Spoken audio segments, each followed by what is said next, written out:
She was supposed to say, "I do," to the man who bought her father's freedom. Instead, she said yes to the stranger with blood on his cuffs and a gun still warm in his hand. Alara Vance walked down that aisle to save a family that had already sold her, and walked out of it belonging to a man the world whispered about but never named. One wedding, 2 prisons, and a choice that would unravel an empire. If you're watching from anywhere in the world, drop your city in the comments and hit that like button. I want to see how far this story travels. Stay until the end. You won't want to miss what happens in that lakeside mansion. The dress didn't fit right. That was the first thing Alara Vance thought when she stood in front of the mirror at 8 that morning. Not "this is the happiest day of my life." Not "I look beautiful." Not any of the things the magazines promised a bride was supposed to feel. Just that the dress didn't fit right. The bodice pinched under her arms. The train was too heavy. The lace at her throat itched like a noose that hadn't finished tightening. She stared at the woman in the mirror and tried to find herself in there somewhere. The woman in the mirror had her face. Her dark hair, pinned up in a style that had taken 2 women an hour to build. Her mother's pearls, the only thing her mother had left behind besides a hospital bill and a handwritten note that said, "I'm sorry." The woman in the mirror had Alara's mouth and Alara's eyes, but the eyes were wrong. Hollow. The kind of eyes you saw on people being walked somewhere they didn't want to go. "You look stunning." The voice came from behind her. Alara didn't turn around. Her father stood in the doorway of the bridal suite, already in his tuxedo, already a little drunk. She could tell from the way he held the doorframe. Harold Vance had been a handsome man once, tall, with the kind of jaw that got him into boardrooms and out of trouble. That was before the gambling, before the loans. Before the loans had names, and the names had lawyers, and the lawyers had started coming to the house. "Thanks, Dad," she said, because that was what a daughter said. He walked in and stood behind her. She watched him in the mirror. He wouldn't meet her eyes. "Your mother would have been proud today," he said. No, she wouldn't. The words came out flat.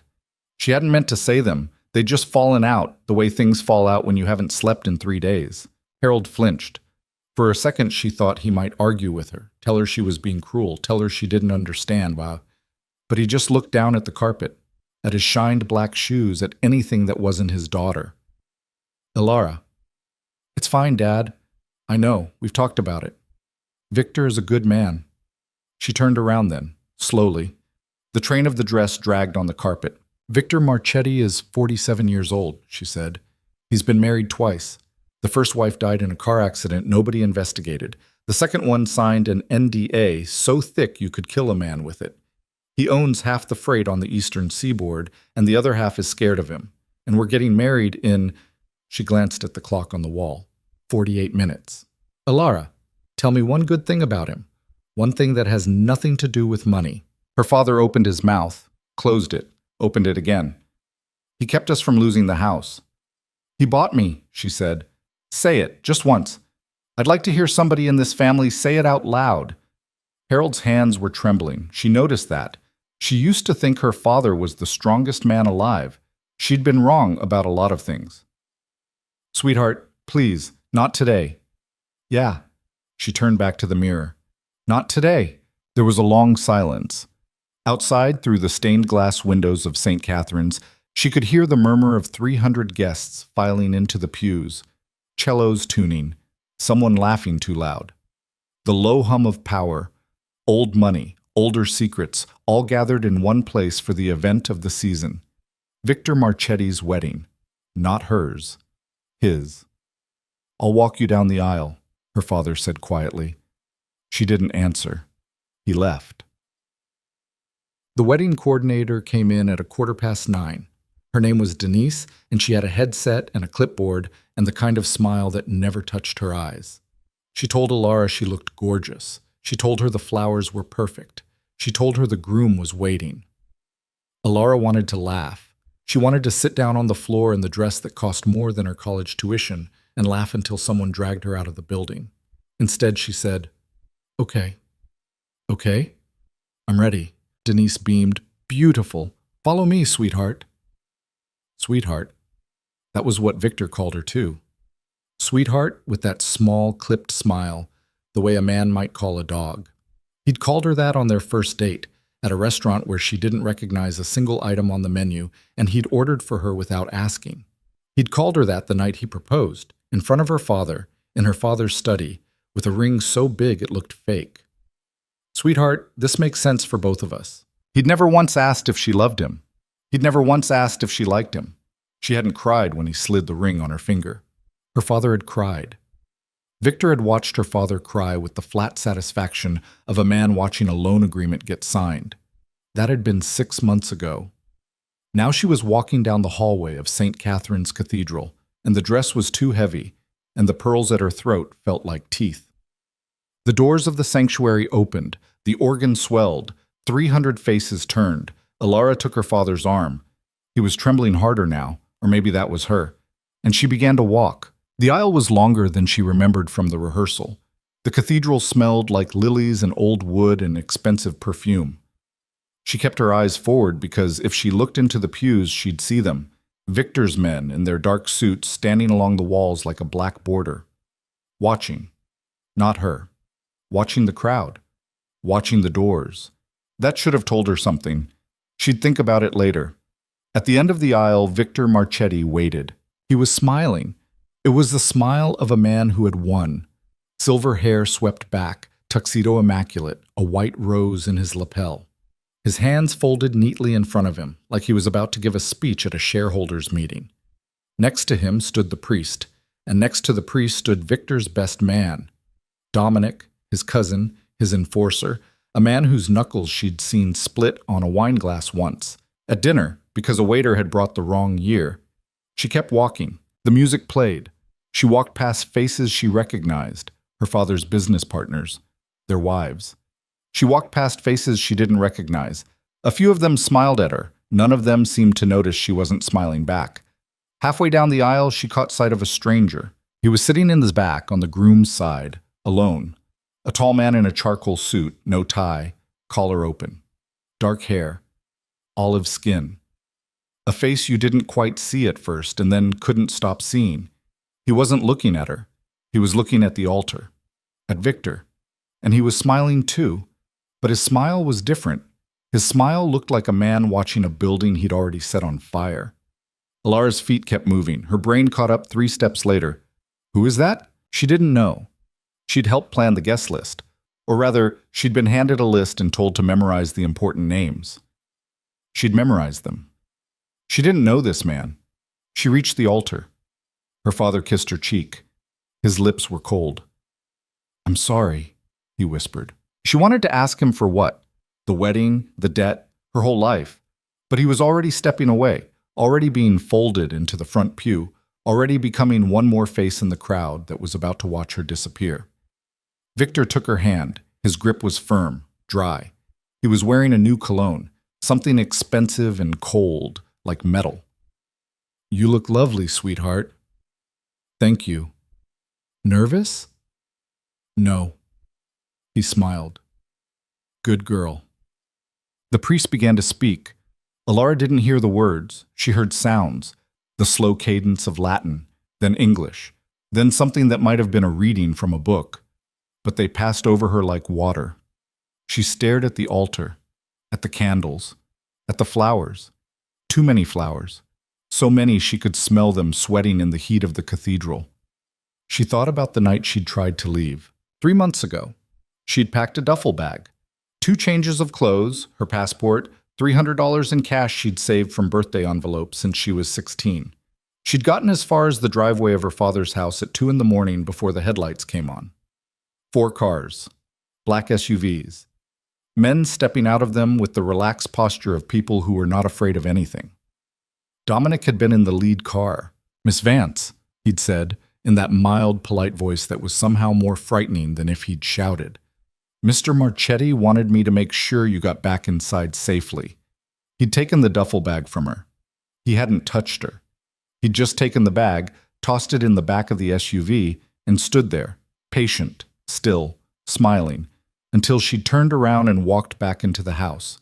She hadn't tried again. She hadn't needed to be told. She'd understood. "Bocus, and to you, Alara Marie Vance?" The priest's voice caught up to her. She blinked. The whole cathedral was watching her. Victor was watching her. His hand was tight on hers now, too tight. Take this man, Victor Alexander Marchetti, to be your lawfully wedded husband. This was the moment. She told herself she would say it. She'd practiced in the mirror. I do. 2 words. You could say them the way you said thank you to a waiter. You could say them the way you said goodnight to a stranger in a hotel hallway. 2 syllables. 1 breath. She'd practiced. She'd promised her father. She'd promised herself. She would walk through this, and she would come out the other side, and she would figure out how to survive the rest of her life later, in private, where no one could see. She opened her mouth. To have and to hold, from this day forward, the back doors of the cathedral slammed open. The sound was enormous, metal on marble. The whole sanctuary turned at once. The organ stopped mid-note with a small wheezing sound, like an animal losing its breath. For a second, Alara thought it was a latecomer, some guest rushing in, embarrassed, whispering apologies. Then the screaming started. Dad! The first gunshot was so loud it didn't sound like a gunshot at all. It sounded like the building cracking in half. A chandelier at the back of the sanctuary exploded. Glass rained down on the rear pews. Somebody shrieked, a high, thin, animal sound. And then suddenly everyone was moving. Everyone was standing. Everyone was scrambling over the pews in $5,000 shoes. Get down! That was Dominic. He had a gun. She hadn't known he was carrying. Of course he was carrying. Of course all of them were. Every one of Victor's men along the walls had their hands inside their jackets now, and the jackets were coming open, and the guns were coming out. Victor's hand was still clamped around hers. Stay with me, he hissed. His voice was different now. The smooth baritone was gone. In its place was something cold and fast and furious. Do not let go of my hand, Alara. Do you hear me? Another shot, then another, then a whole volley of them, from somewhere near the back, and the men along the walls returning fire. And the cathedral filled up with the flat, hard, cracking noise of a thing Alara had only ever heard in movies. She saw Dominic go down. 1 second he was lifting his weapon. The next he was on his back on the marble floor, his arms out, his mouth open, a red flower spreading across the white of his shirt. His eyes stayed open. He didn't blink. He didn't move. She had never seen a dead man before. Her brain refused to put the image together properly. It kept sliding off the fact of him. He's sleeping. He tripped. He'll get up. The priest was gone. She didn't know when the priest had disappeared, but the altar was empty now, just candles and a cross, and the long white rope of her train pooled on the carpet. Victor was dragging her. Move, he was snarling. Move, move, move. He had her by the wrist, and he was pulling her toward the side of the altar, toward a small door she hadn't noticed, and she was stumbling in the heavy dress, and her shoes kept catching on the hem, and she thought very distantly, this is what it looks like when someone decides you're a thing they own. The side door opened. Victor shoved her through it first, because he wasn't stupid, because he knew what was on the other side of doors you hadn't checked. She stumbled into the corridor. 2 men were waiting. They weren't Victor's. They weren't wearing the black on black of his detail. They were in gray suits, well cut, quiet. One of them had a pistol already raised. The other one was reaching into his jacket, unhurried, as if he had all the time in the world. Victor saw them a half second after Alara did. She felt his hand clench on her wrist like a vice. He was trying to pull her back through the doorway, back into the cathedral, back into the screaming and the gunfire. The first man raised his pistol past her shoulder and fired twice. Alara felt the shots in her chest, 2 hard slaps of air, and Victor's hand went slack around her wrist and then fell away entirely. She didn't look. She couldn't look. Something hot had hit the side of her face, and she didn't want to know what it was. Miss Vance? The man with the pistol was speaking to her. His voice was calm. His Italian accent was very faint. He hadn't lowered the weapon yet, but he wasn't pointing it at her. Please come with me. She didn't move. She couldn't move. She was standing in the side corridor of a cathedral, in a wedding dress, with 300 strangers screaming on the other side of a door that was still swinging shut behind her, and her fiancé was on the floor behind her, and her feet were anchored to the marble as if they'd grown there. The man's gaze flicked past her, back toward the sanctuary. His jaw tightened. We don't have much time, per favore. He is coming. Just a moment more. She heard footsteps then. Measured, unhurried. The footsteps of a man walking through a battle the way another man might walk through a garden. A third figure rounded the corner. She'd seen him already. From the aisle. The stranger in the charcoal suit, sitting in the back pew, smiling at the altar like a man enjoying a private joke. He wasn't smiling now. He stopped 3 feet from her, and for a long second he just looked at her, or really looked, head to toe, the way a man looks at a problem he's solving. And Alara realized with a cold clarity that would stay with her for the rest of her life that she had no idea which of them was the rescue and which of them was the robbery. Up close he was younger than she'd thought. Mid-30s, maybe? His hair was disheveled now, a fine mist of something across one cheekbone, his collar open, his cuffs were dark. She didn't let herself think about what was on them. His eyes were gray, not cold exactly, just very still. "Alara Vance," he said. She nodded. She didn't know how she nodded. "My name is Raphael DeLuca." He paused, just briefly, as if giving her a moment to recognize the name. She didn't. She would later. "I know today has not gone the way you were told it would. I know this is a great deal to take in. I am going to ask you to trust me for the next 90 seconds. Who are you?" "Someone who does not want you to marry Victor Marchetti." That's not an answer. A ghost of something, a smile almost there and gone, flickered at the corner of his mouth. "No," he said. "It isn't." Behind her, through the swinging door, another gunshot. A man screaming. The heavy thud of a body hitting marble. Raphael DeLuca did not flinch. He kept his eyes on hers. "Miss Vance," he said, "I'm going to extend my hand. You're going to have a choice. You can take it and walk out of this building with me and live. Or you can stay here and wait for whoever comes through that door next and hope that they are kinder to you than the man you were about to marry. I would like very much for you to choose the first option, but it must be your choice." He extended his hand. It was steady. There was blood across the knuckles. Not his. Or maybe some of it was his. Alara stared at the hand.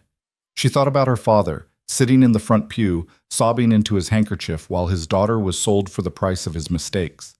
She thought about Victor, who had called her sweetheart with the satisfaction of a man locking a cage. She thought about Dominic, dead on the cathedral floor, the man who had smiled politely while he confiscated her duffel bag. She thought about her mother, who had left a note that said, "I'm sorry."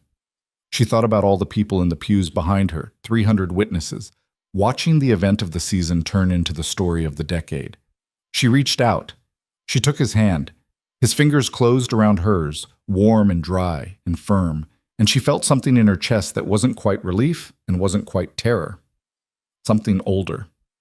Something she didn't have a word for yet. Raphael DeLuca's expression didn't change. He simply turned, pulling her along with him, and the 2 men in the gray suits fell into step at her shoulders, forming a wedge around her. "Keep your head down," Raphael said. "Where are we?" "Head down, Miss Vance. Please." She ducked her head. They moved. The corridor opened into a small sacristy, and the sacristy opened onto a side lot where the catering trucks were parked. The air outside was shockingly cold. The day had gone overcast while she was inside. A thin rain had started. She felt it on her shoulders, on her face. The dress, the ridiculous, heavy, hated dress, began to soak at the hem. There was a car waiting, black, low. The engine running, a driver behind the wheel, 2 more men standing by the rear door. One of them opened it as they approached. Raphael stopped at the car. He turned to her. He still had her hand. "Once you get in this car," he said, very quietly, "certain things cannot be undone." She looked up at him. Rain was beating on her lashes. Her mother's pearls were cold against her throat. "What kind of things?" she said. "You will not be going home." "I didn't have a home." Something passed behind his eyes. She didn't know what it was. It was there for a fraction of a second, and then it was gone, packed away into whatever vault he kept such things in. "Get in the car, Miss Vance." She got in the car. Shab. The inside of the car smelled like leather and something faintly herbal, rosemary maybe, or juniper. She slid across the seat and tucked her legs under the bulk of the dress. Raphael got in after her. The door closed. The car pulled out of the lot before she'd even found the seatbelt. Through the tinted rear window, she saw the cathedral receding. She saw police lights arriving. She saw a few guests stumbling out onto the front steps in their finery, confused, crying, phones already up. Someone was filming. Of course someone was filming. She watched St. Catherine's Cathedral grow small and then disappear behind a row of buildings. She was breathing. She noticed that. She was breathing hard and her hands were shaking and her teeth were chattering even though it wasn't that cold in the car.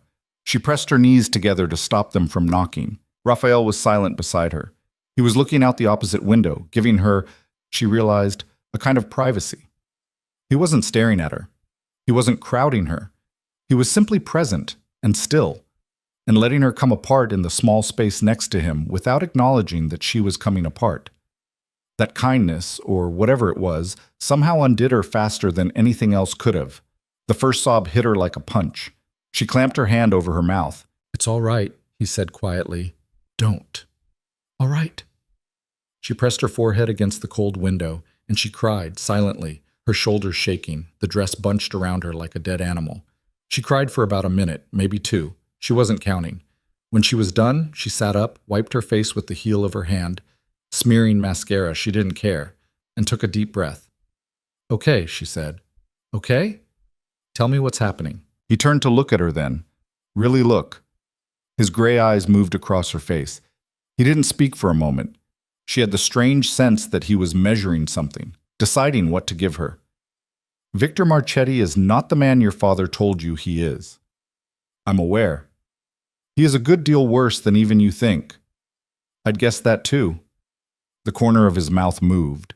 Again, that almost smile, the one that seemed to surprise him as much as it did her. "There are things," he said, "that you know, that you don't know you know. You possess something, Miss Vance. You've possessed it for some time, and there are men who would have killed you for it the moment Victor Marchetti was finished with you, which would have been some months from now, at most. Perhaps a year, if he found you entertaining." She stared at him. "I'm sorry," she said. "You're going to have to say that again, because it sounded like you just told me that my fiancé was planning to murder me." "Your fiancé was not going to get the chance," Raphael said. His voice was even. "I did not allow it. That is why we are in this car." She didn't answer. She couldn't. "Miss Vance." "Elara." "Pardon?" "My name is Elara. If we're going to keep having this conversation, you can use it." He inclined his head, a small, formal gesture. It looked oddly antique. "Elara," he said.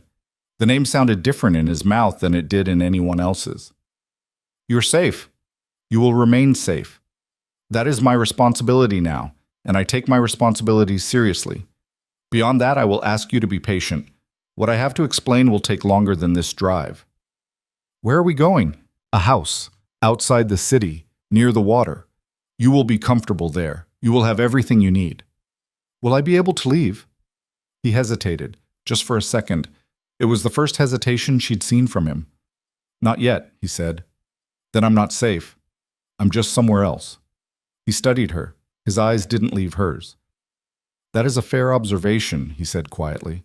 "I will not insult you by arguing it." Elara turned back to the window. The city was behind them now. They were on a highway, the sky darkening, the rain falling harder.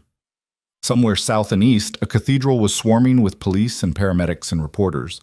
Somewhere in that cathedral, Victor Marchetti was on the floor with 2 shots in his back, and her father was probably still in the front pew, sobbing into his handkerchief, and his daughter's wedding dress was soaking rain in the back of a stranger's car. She closed her eyes. "I don't even know you," she said. "No. I don't know if I just saved my life or ended it. You did not do either, not yet.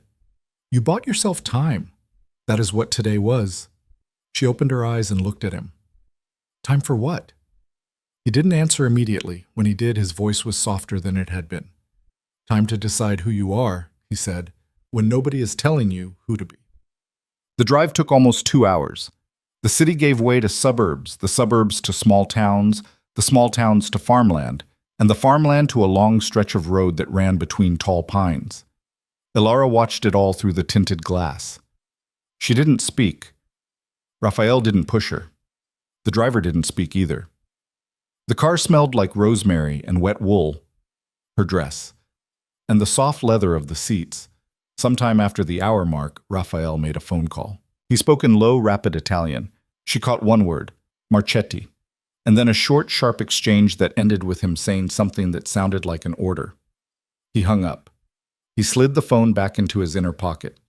He didn't explain. She didn't ask. At some point, she realized she was freezing. Her dress was wet. Her hair was falling out of its pins. Her makeup was a disaster. Her hands still had the faint smell of someone else's cologne on them where Victor had gripped her wrist. She wanted a shower. She wanted a knife. She wanted to sleep for a week. The car turned off the main road. They passed through a gate, wrought iron, tall, set between stone pillars, and onto a private drive that curved through a forest. For a while there was nothing but trees. Then the trees opened and she saw the house. Or the mansion. You couldn't really call it a house. It sat at the edge of a lake, low and long and made of pale stone, with tall windows that glowed golden against the dark gray of the storm.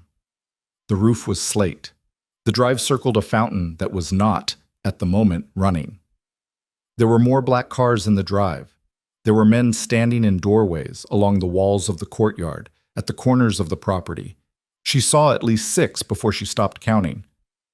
The car pulled up to the front steps. Raphael got out first. He came around to her side, opened the door, and offered his hand again. For a moment, she just looked at it. "Is it always going to be like this?" she said. "Me taking your hand to go somewhere I didn't agree to go?" "I hope not." "Answer the question." He held her gaze. "For tonight," he said. "Yes." She took his hand. She stepped out of the car. The rain had slowed to a drizzle. Her dress was ruined. The hem dragged through a puddle as she walked up the front steps, and she thought, with a flash of something close to hysterical amusement, Denise, the wedding coordinator, would be having a stroke right now. The front doors opened before they reached them. An older woman stood in the doorway. Gray hair in a tight bun, dark clothes, a face that had seen things and chosen not to comment on any of them. "Mr. DeLuca, Serafina, this is Miss Vance." "Miss Vance?" The woman inclined her head. No surprise and no questions. As if men came home with soaking wet brides all the time. "The East Suite is prepared. A bath is drawn. Clothes have been laid out. I assumed her size from the photograph." "The photograph?" Elara said. Neither of them answered her. Raphael turned to her. "Serafina will show you upstairs," he said. "She will bring you anything you need. There are guards at the entrances of the house, but not in the wing you will occupy. Your door locks from the inside. I want you to understand that. From the inside." Elara stared at him. "Eat something," he said. "Sleep if you can. We will speak in the morning." "That's it?" "That's it."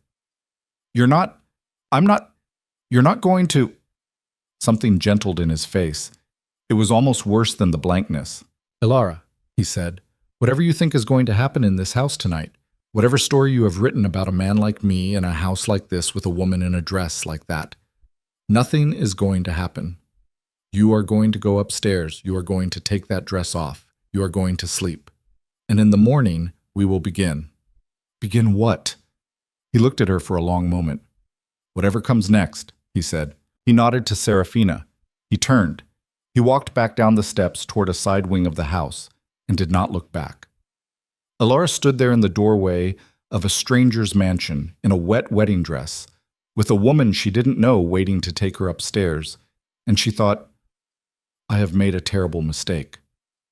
And then, immediately after it, without meaning to, or maybe I haven't, the bath was hot.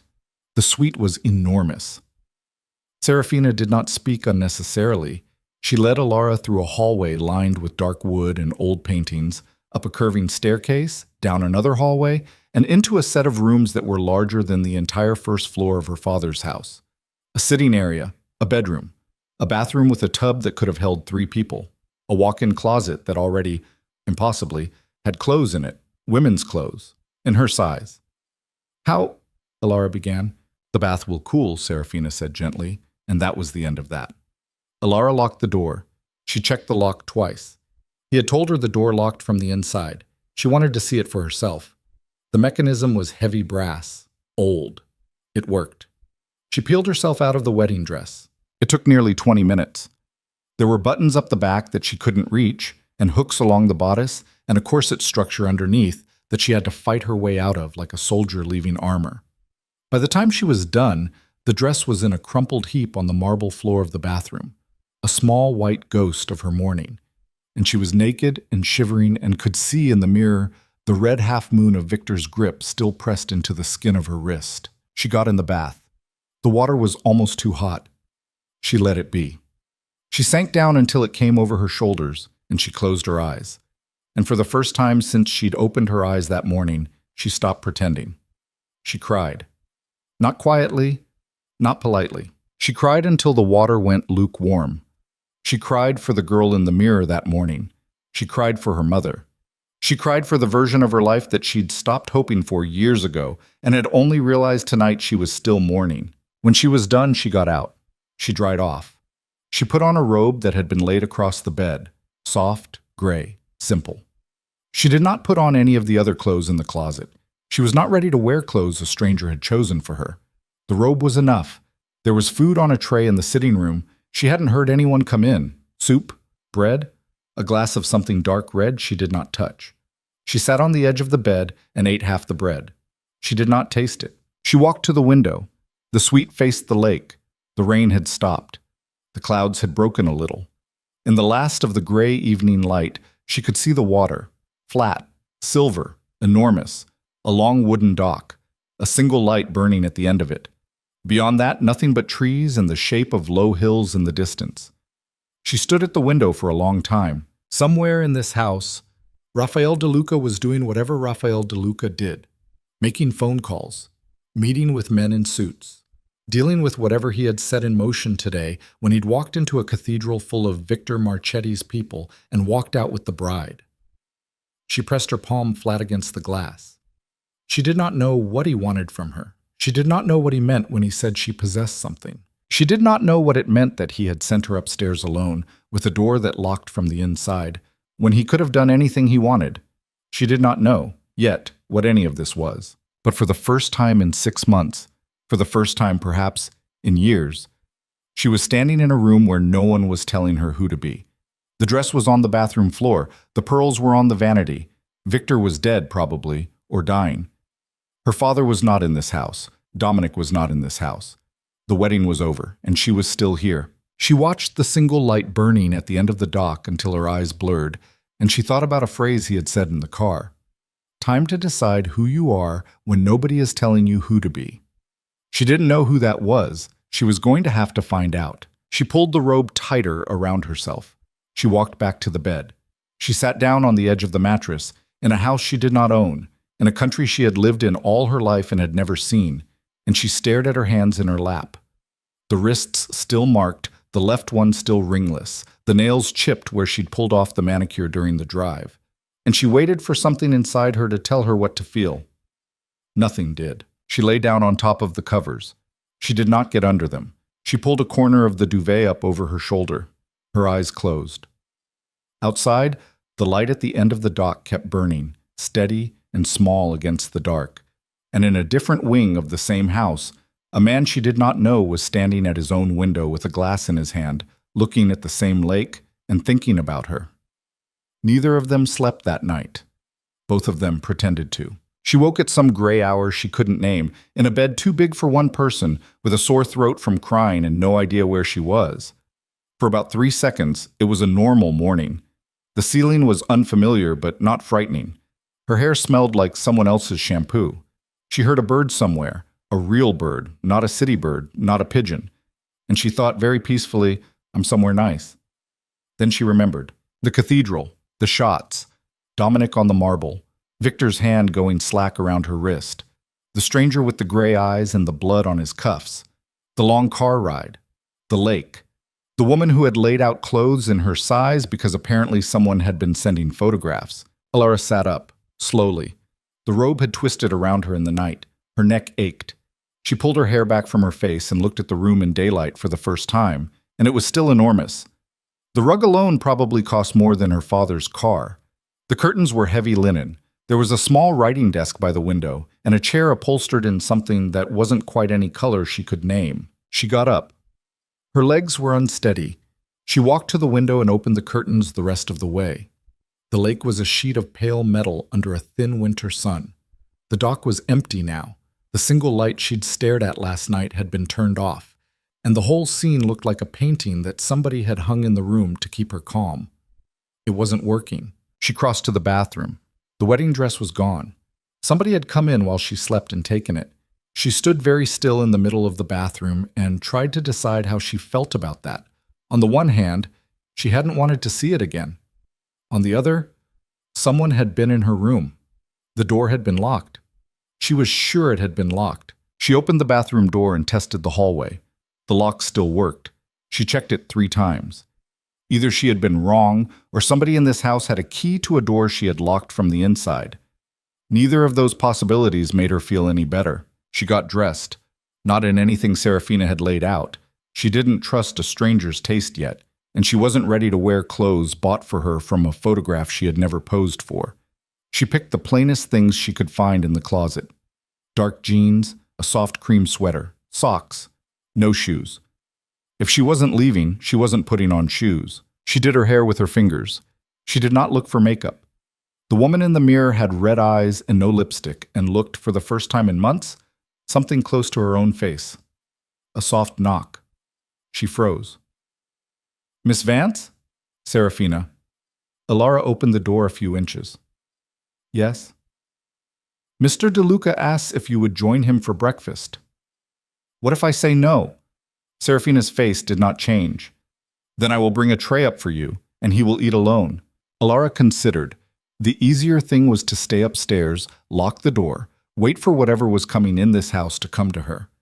The harder thing was to walk down those stairs and look the stranger from yesterday in the face in daylight. She had spent the last 6 months doing the easier thing. "I'll come down," she said. Serafina inclined her head. "I will wait here." The staircase was long. She took it slowly, one hand on the banister, because her knees were still weak and because she didn't want to arrive out of breath. At the bottom, the house opened out. High ceilings, tall windows, more light than she'd expected.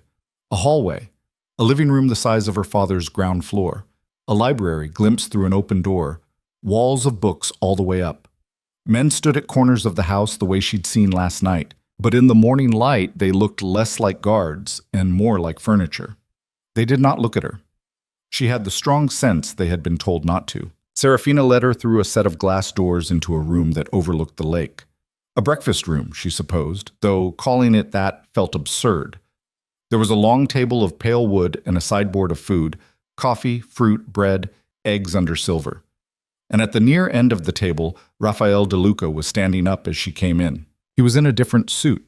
No tie again. No blood on the cuffs. His hair was damp, combed back. His face had the particular tiredness of a man who had slept less than 3 hours and was pretending otherwise.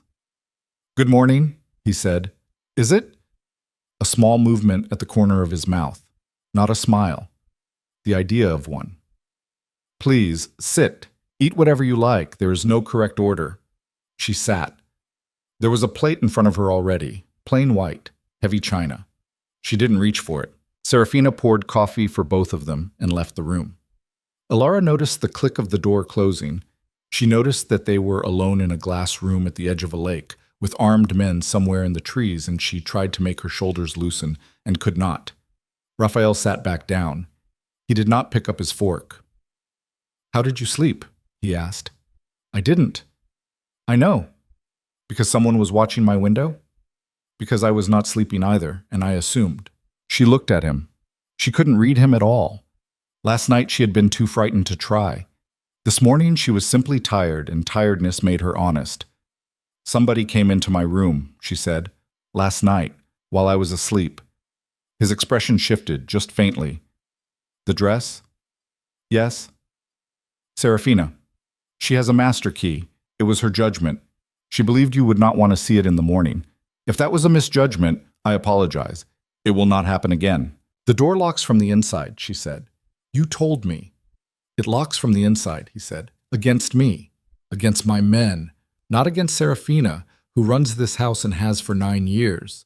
That was a line I failed to draw clearly last night. I am drawing it now. From this morning on, no one enters that room without your permission, her included. If she needs to collect anything, she will knock. If you do not answer, she will leave. That is a rule of this house now. I will tell her myself." Alara watched him while he said it. He wasn't performing. She'd grown up around performers. Her father was one. Victor had been a master. Men who said the right thing because they knew it was the right thing, and because they knew you knew that too. So the whole conversation became a small dance of lies nobody bothered to name. This wasn't that. He was talking to her the way a man talks when he has decided to tell the truth, because lying is more work than he feels like doing. She didn't trust it. She didn't quite disbelieve it either. "Okay," she said. He nodded, once. She reached for the coffee. Her hand was steady. Small victory. She took a sip and set the cup down and folded her hands in her lap and said, "Talk." "Pardon?" "You said we'd talk in the morning. It's the morning. Talk." He looked at her for a long moment. Then he set his own cup down. He leaned back in his chair. He did not cross his arms. He did not steeple his fingers. He did none of the small performances of power that men like to do when they were about to tell a woman something they believed she would not like. "3 months ago," he said, "a man named Daniel Ortiz tried to leave Victor Marchetti's organization." "I don't know that name." "You don't need to. He was an accountant. A good one. He had been with Marchetti for 11 years. He had 3 children. He wanted out. He approached a federal task force I have certain relationships with, and in exchange for immunity and relocation, he agreed to hand over a ledger." A ledger. A record of 18 years of transactions, payments, offshore accounts, names of officials, judges, law enforcement, the network that kept Victor Marchetti untouchable for a generation. Daniel Ortiz's ledger was the single most dangerous document in the state of New York. He was killed on the 9th of October in the parking garage of a Radisson in White Plains. Before he could hand it over, she said nothing. She had not known any of this. She had known something was wrong, Of course she had known something was wrong, but she had told herself the thing that was wrong was her future, her father, her body being traded for a house. She had not understood the shape of the thing she was being traded into. Marchetti's people recovered what they believed was the ledger, Raphael said. They tore apart Ortiz's apartment, his office, his car. They got everything he had on him the night he was killed. They believed it was over. Then, 1 week later, a package arrived at your father's house. Her stomach moved. "It was not addressed to your father. It was addressed to you." She stopped. She searched through the last 3 months in her head the way you search through a drawer. I don't remember a package." "You wouldn't. It was small. Ortiz had met you once, at a charity dinner last spring. You spoke with him for perhaps 4 minutes. He told his wife afterward that you had kind eyes. His wife told us this 2 days ago, when we found her." "Found her?" "She has been hiding, for very good reasons. She's safe now." Elara stared at him. The room had gone very quiet. The lake outside the glass was very still. "What was in the package?" "A book," Raphael said. "A novel, The Count of Monte Cristo, I believe. I got a copy of—" Her mouth was dry. "Somebody sent me a copy of that book at the end of September. I thought—" There was a card. It said, "Thought you would enjoy this." No signature. I assumed it was one of my father's business friends. One of the ones who, after the engagement, started sending things, trying to get on Victor's good side through me. "Where is the book now, Elara?" She closed her eyes. The card table in her bedroom, under a stack of unopened thank you notes. She had not read the book. She had not opened it. It had sat there for 2 months while she went to dress fittings and wrote place cards and learned how to set a formal table for 12. "My father's house," she said. "My bedroom, top of my writing desk, under a pile of stuff." Raphael exhaled slowly. Something changed in his posture, a small release just in the shoulders, and she realized, with a small cold shock, that he had not been sure. He had guessed. He had bet everything yesterday on a guess. "We recovered it at 4 o'clock this morning," he said. "One of my people. Your father was in police custody. The house was empty." "Police custody?" "He was a witness to what happened in the cathedral. He will be released today. He is not charged with anything." "He wouldn't be," she said flatly. "Of course he wouldn't." Raphael did not comment on that. "What's in the book?" she asked. "We opened it an hour ago." Ortiz hollowed out the center of the pages. Inside was a flash drive the size of a fingernail, encrypted. "We are working on the encryption now. If it is what we believe it is the ledger. All of it. 18 years. Every name. The room tilted slightly. She put her hand on the edge of the table. So that's why. Yes. That's why you took me. Yes. That's why Victor was marrying me. Not because of my father's debt, because he knew. He knew Ortiz had sent it to me. He didn't know for certain. He suspected. He could not search your father's house without tipping his hand to people inside his own organization. The wedding was the cleanest path. Once you were his wife, he could control what you owned, control what came into your possession, burn anything he needed to burn. And his voice did not change, but something in the air around it did. After a suitable period, when your father's debts were forgiven and no one was watching anymore, he would have arranged for you to disappear. Not unkindly, perhaps, but permanently. She looked down at her hands. The left one still didn't have a ring on it. The wrist still had a faint red mark where Victor had grabbed her yesterday. She looked at that mark for a long time. She thought about the first wife in the car accident, the second wife with the thick NDA. She thought, I was going to be the third. Elara. She didn't look up. You are safe, he said very quietly. You are not in that story anymore. That is over. Am I in a new story or a new version of the old one? He didn't answer right away. That, he said, is what you and I have to work out. They didn't finish breakfast. She managed a few bites of bread. He ate a little more than she did, not much. Somewhere between her third cup of coffee and his second, a phone buzzed in his jacket and he excused himself and stepped to the far end of the room to take it. She watched him through the glass wall that divided the breakfast room from a smaller sitting area. He kept his voice low. He turned his back to her. She wasn't meant to hear, and she didn't try. When he came back, his face had shifted. Not worse, just harder. We have a problem, he said. Only one? The almost smile again. Gone almost before it arrived. The encryption on the drive. It is not a standard protection. It is keyed to something specific, a phrase, or a number, or a word, something Ortiz chose that only a certain person would know. You think it's me? I think it could be you. I met the man once, for 4 minutes. You told him your name. He must have remembered something about the conversation. Something you said, something he associated with you. It would not be a password you chose. It would be a password he chose based on you, something he believed you would know or would guess if you ever thought to look. I don't know what to say to that. Walk me through the 4 minutes. I don't remember them clearly. Try. She tried. She was sitting in a chair in a glass room overlooking a lake, wearing somebody else's sweater, with an encrypted flash drive somewhere downstairs that might bring down half the crooked machinery of the state, and a man across the table waiting to hear what she and a dead accountant had said to each other at a charity dinner 7 months ago. It was at the Hyacinth Gala, she said slowly. My father made me go. I didn't want to. I was wearing a red dress. It was hideous. I hated it. The bodice was too tight. I remember I kept pulling at it. I was at the bar getting water because I didn't want to drink anything they were serving, and this man came up beside me and ordered a club soda. He looked uncomfortable, like he'd rather be anywhere else. I thought, well, at least I'm not alone. Did you speak first, or did he? I did. I said something like, are you here because you want to be or because your wife made you? And he laughed, and he said, my wife, and every boss I've ever had. And I said I understood that. And we talked about, she frowned, books. We talked about books. He said he read on the train to work. I asked what he was reading. He said, she stopped. Raphael was watching her very carefully now. He said he was reading The Count of Monte Cristo, she said slowly. Again. He said it was the 3rd time he'd read it.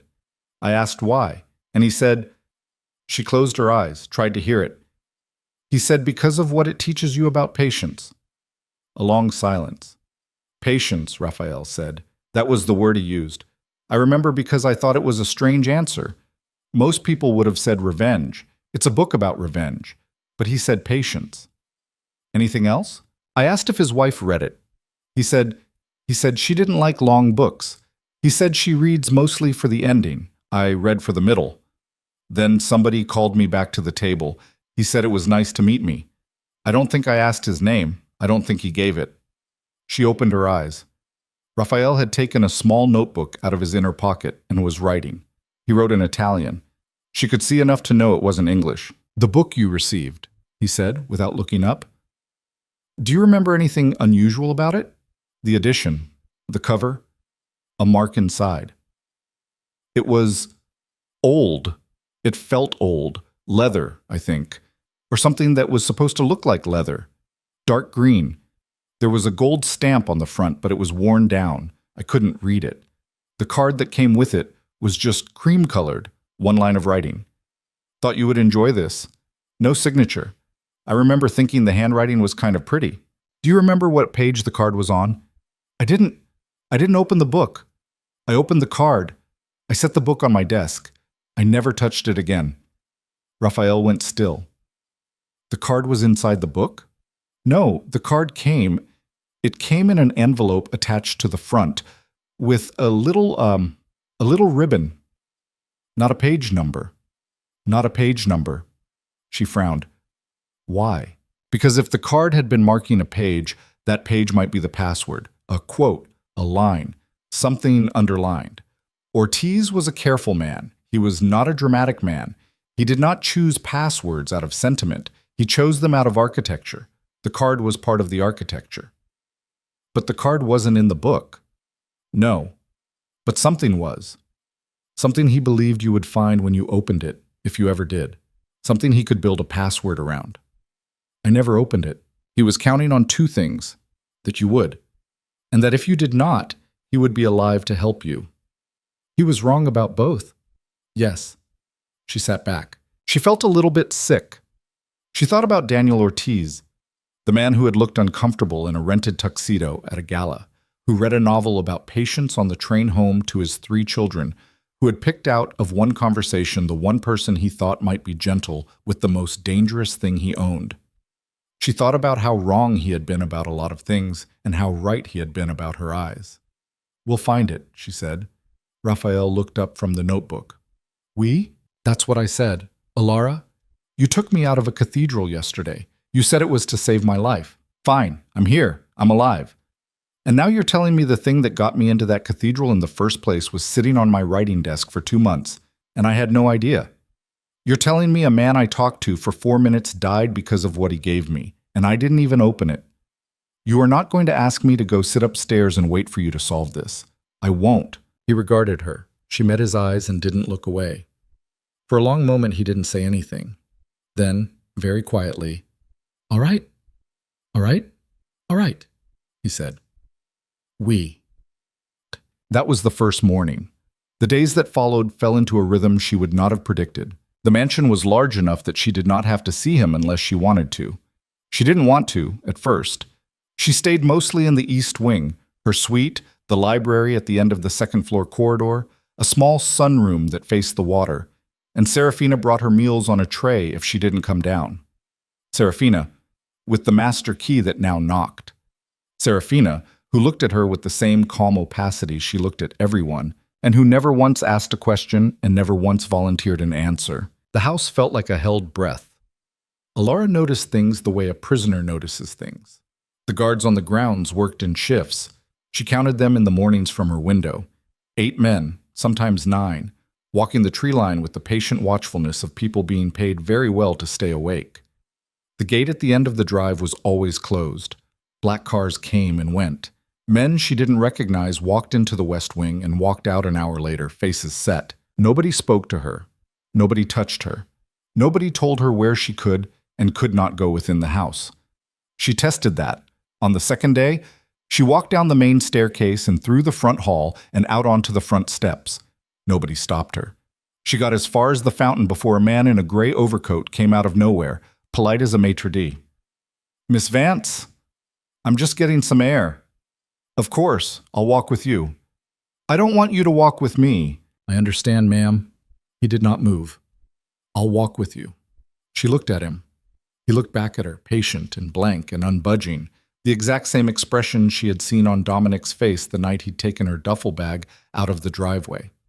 It was, she thought, the universal face of a man who had been given an instruction and was prepared to outlast her. She walked around the fountain twice. He walked 2 steps behind. She got cold. She went back inside. That was the first test. There were others. None of them ended differently. On the third day, she met him in the library by accident. She had come down in the late afternoon to find a book. Not for any reason, just because she'd been staring at the walls of her suite for 2 hours and was going to lose her mind. And he was already there, sitting in one of the leather chairs by the fireplace, a laptop on his knee, his jacket off, his shirt sleeves rolled. When she walked in, he looked up and did not stand. That surprised her. Every other time she'd entered a room, he had stood. It was, well, she realized, a gesture he had been making on purpose, a small, deliberate thing. And now, today, he had decided to stop. "Sorry," she said. "For what?" "I didn't know anybody was in here." "Come in." "I was just looking for something to read." "Come in, Alara." She came in. She went to the shelves. She ran her finger along the spines without really reading them. She felt him behind her, not watching exactly, but aware. "How's the encryption?" she asked the bookshelf. "Slow." "How slow?" 3 more days, perhaps. Maybe 4.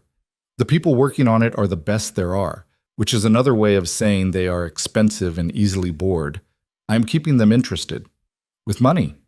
With money and with the promise of what is on the drive. Money is how you start. What is on the drive is how you finish. She pulled down a book. She didn't look at which one. "Can I ask you something?" she said. "Yes." "Why you?" "Pardon?" She turned around. The book was still in her hands. She had her back against the shelves. "Why you?" she said. "Somebody was going to come for that drive. Marchetti was going to come. The feds were coming. You said Ortiz had a task force. Somebody in your position. You could have just told them, tipped them off, let them handle it. The feds raid my father's house. They find the book. They open it. They get the drive. They go. My wedding still happens. Victor gets arrested a week later. I don't know, widowed, something. I'm not in this house. You don't have to deal with me. So why you?" He closed the laptop. He set it on the side table. He didn't stand. "That is a good question," he said. "Answer it." 2 reasons. She waited. "The first is practical. The task force has been compromised for some time. I don't know by whom, neither do they. Or if they do, they are not telling me. If I had handed them this information 6 weeks ago, before I knew about you, the drive would have ended up in Marchetti's hands within 48 hours. You along with it. That is not speculation. That is pattern." "Okay, that's one. What's the second?" He looked at her. It was a long look. Not the look a man gives a woman in a sweater too big for her in a library on a winter afternoon. It was the look of a man deciding, in real time, how honest he was going to be. "The second is not practical," he said. "Fine, what is it?" "I saw a photograph of you," he said, "in May, in a file that was passed to me by someone who works for me and who works for others as well, but that is not important right now. The photograph had been taken at a restaurant. You were sitting across from Victor. You were smiling. You were wearing something green. You looked—" He paused. He was choosing his words with more care than she'd seen him choose anything. "You looked like someone who had already decided to die." She didn't move. "I had been following Marchetti for some time," he said, "for reasons of my own, which I will tell you when you ask. I had files on many of the people in his circle. Your file was very thin, a page, your name, your father's debts, a note that read engaged with a date. I looked at that photograph for a long time, Ilara, and I thought, no, not this one. Not that face. I do not know her and I do not owe her anything, but not this one." "That's not an answer." "It is the only honest one I have." She stared at him. She didn't know what to do with what he'd just said. She was 26 years old. She had been told she was beautiful by men who wanted to use her, and cruel by a fiancé who wanted to own her, and a good girl by a father who wanted her to not make a fuss. She had never, in her life, been told by anyone that a single photograph had changed the course of their decisions. And the worst part, the part that made her want to put the book back on the shelf and walk out of the room, was that she could tell he wasn't saying it to flatter her. He was saying it because she had asked. He was telling her the truth because she had demanded it, and he was a man who, when pushed, told the truth more often than he didn't. That was the dangerous thing. That was the thing she was going to have to be careful about. "I should go," she said. "All right." She went to the door. At the door, she stopped. Raphael. He looked up. Don't lie to me again. Not about anything. I haven't yet. Start now and mean it. A pause. All right. She left. She did not read the book that night. She sat by the window with it open on her knees on a page she did not turn and watched the light at the end of the dock come on at 6:30 and burn until morning. On the 5th day, she saw him hurt a man. It was an accident. She hadn't meant to see. She'd gone looking for a glass of water around 1 in the morning. The house was quieter at night than it was in the day. The guards stationed outside, the hallways dim. And she'd come down the back stairs and through the butler's pantry and into the kitchen, which was empty, which was good because she didn't want Serafina. The kitchen had 2 doors, one to the dining room, one to a short hallway that led, she had gathered, to the back of the west wing. That door was propped open a few inches. Light was coming through it. Voices. She should have turned around. She didn't turn around. She took a step closer, then another. Then she was at the gap in the door with her glass of water, her bare feet cold on the tile, and she could hear them plainly now. 3 men, Italian and English, Raphael's voice among them. Tell me again. I already told you. Tell me again, Marco. I'm a patient man. A long pause.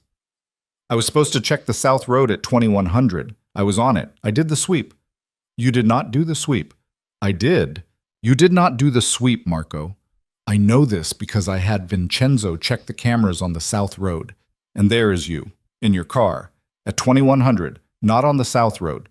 You were parked at the gas station on Route 9 for 22 minutes. Who were you talking to? A longer pause. Marco. Last chance. I'm going to ask one more time. Who were you talking to?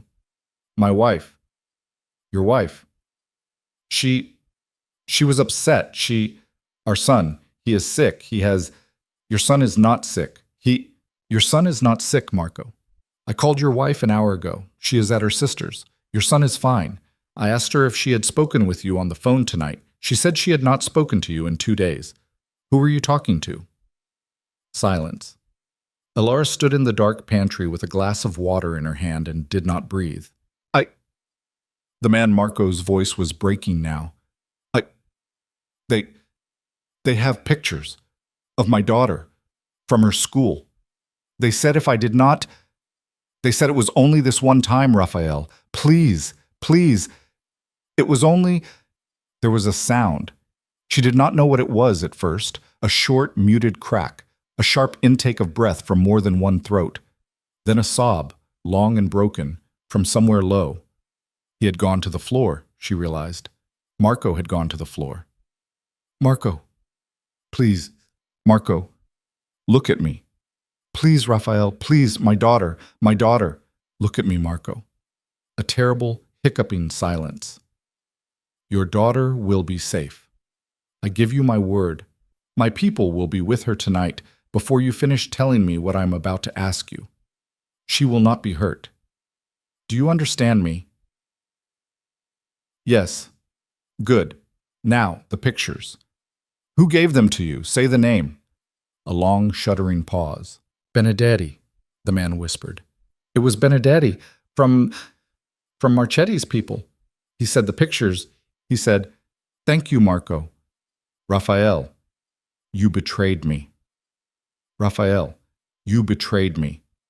You understand that I cannot let that stand, even knowing why. You understand that. Tell me you understand. Another sob. I understand. Good. A long silence. You are going to do one more thing for me, Marco. One thing. Then this is over. You will sit in that chair. You will call Benedetti on the phone we are going to give you. You will tell him that the woman was moved this morning to a house in Connecticut. You will give him an address we will give you. You will sound frightened, which will be easy. You will hang up. You will go to the chair in the other room. You will stay there until morning, and then you will leave this house and this country, and your daughter will be at the airport in Rome waiting for you, with your wife. Do you understand? Silence. Marco. Yes. Yes, I understand. Thank you. Do not thank me. Do not thank me, Marco. I am not being kind. I am doing math. Get up. She heard the chair. She heard the sound of a man getting to his feet, the small animal noises of someone who had just been allowed to live. She took one step back. The floorboard in the pantry creaked. The voices stopped. She did not move. For 5 seconds, maybe 6, she was not counting. Time had gone very strange.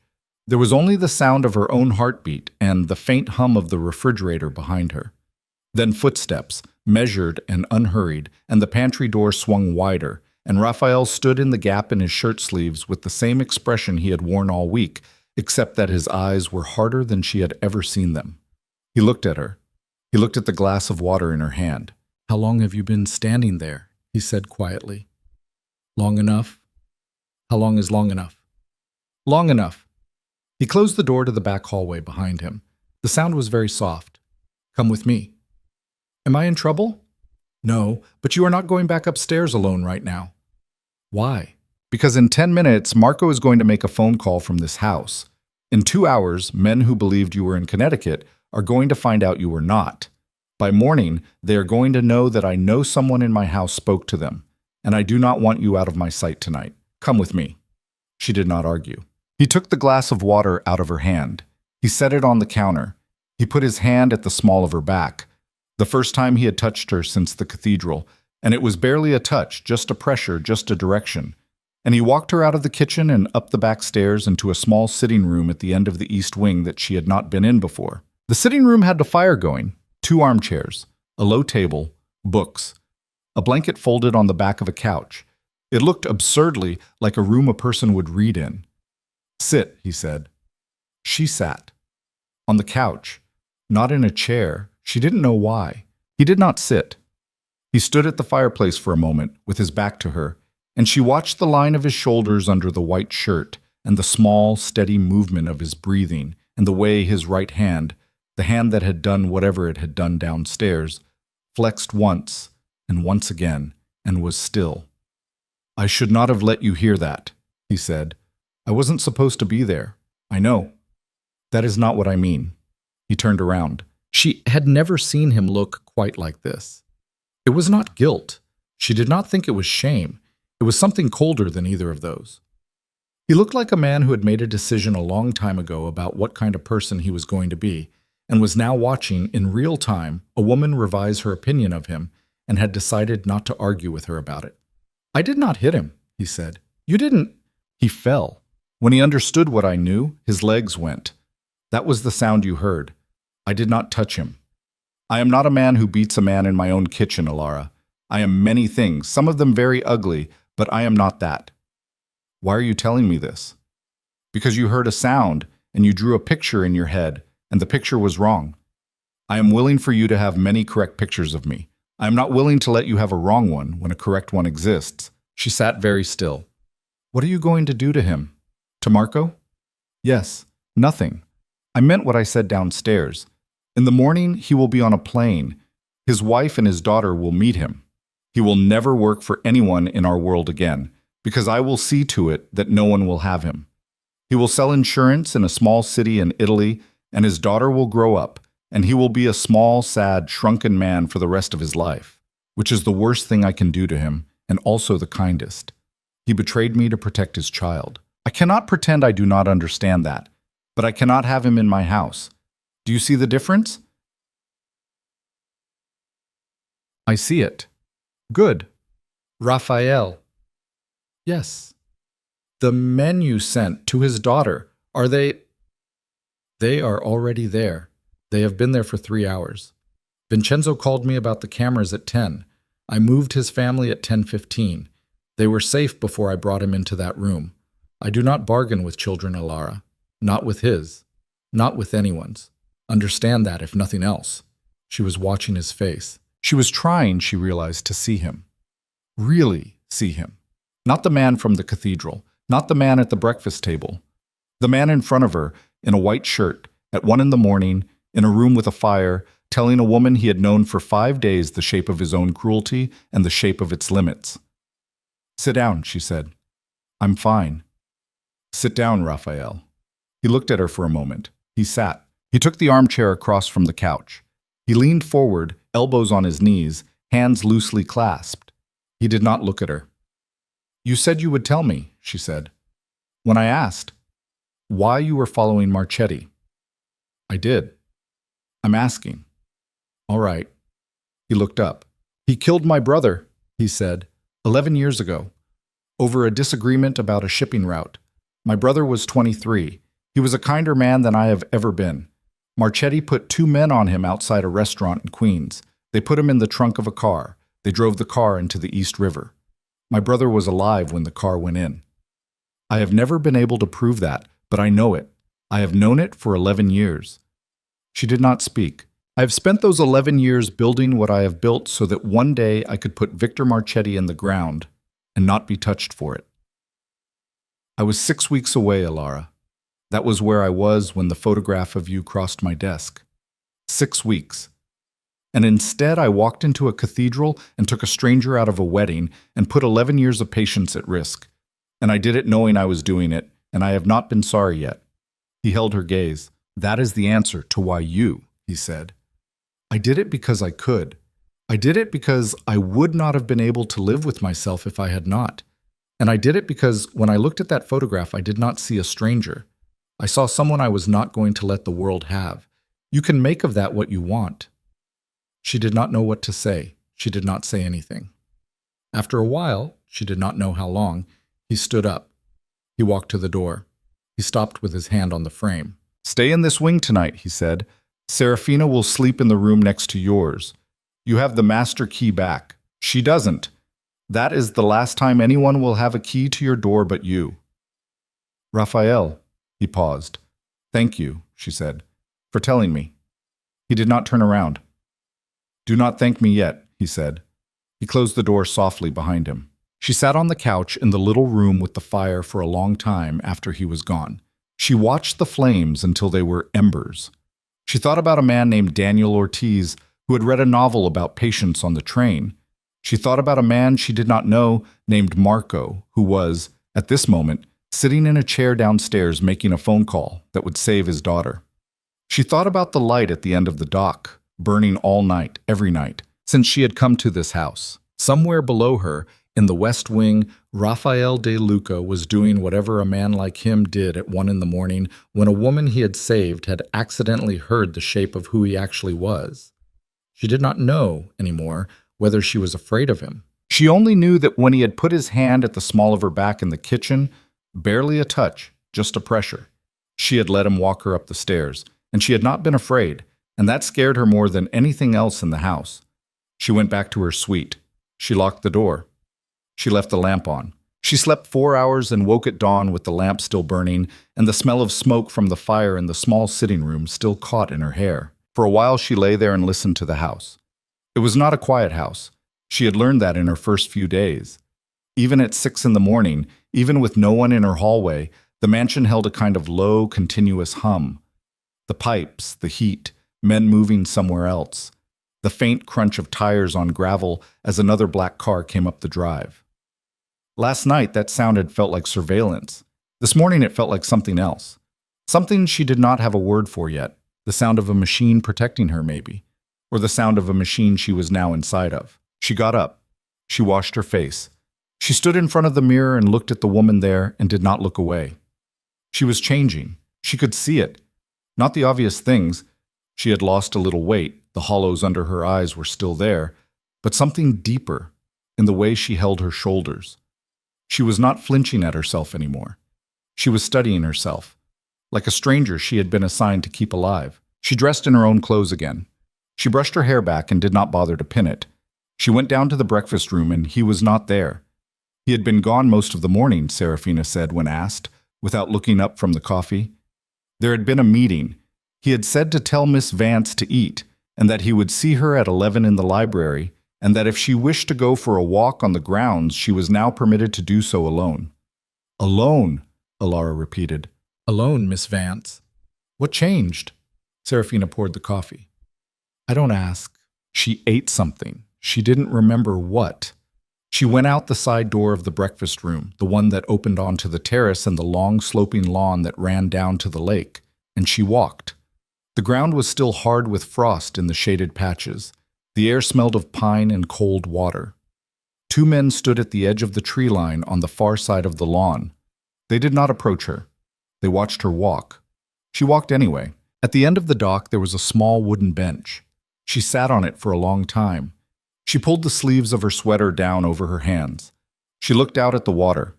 She thought about the fact that for 6 months she had woken up every morning and had to decide all over again whether she was going to get out of bed. And for 5 mornings in this house she had just gotten out of bed without deciding anything. That was either healing or it was something worse. She didn't know which yet. She did not cry on the bench. She had thought she might. She didn't. She watched a single duck land on the water and consider her, and then decide she wasn't worth much and drift away. And she understood, in a way she had not been willing to understand upstairs in the mirror, that she was no longer waiting to be saved. She had been saved. That part of the story was over. Whatever this was, now, the staying or the leaving or the in-between, this was a different story. She was going to have to start deciding what she wanted in it. She went back inside at 10:40. She was in the library at 5 to 11.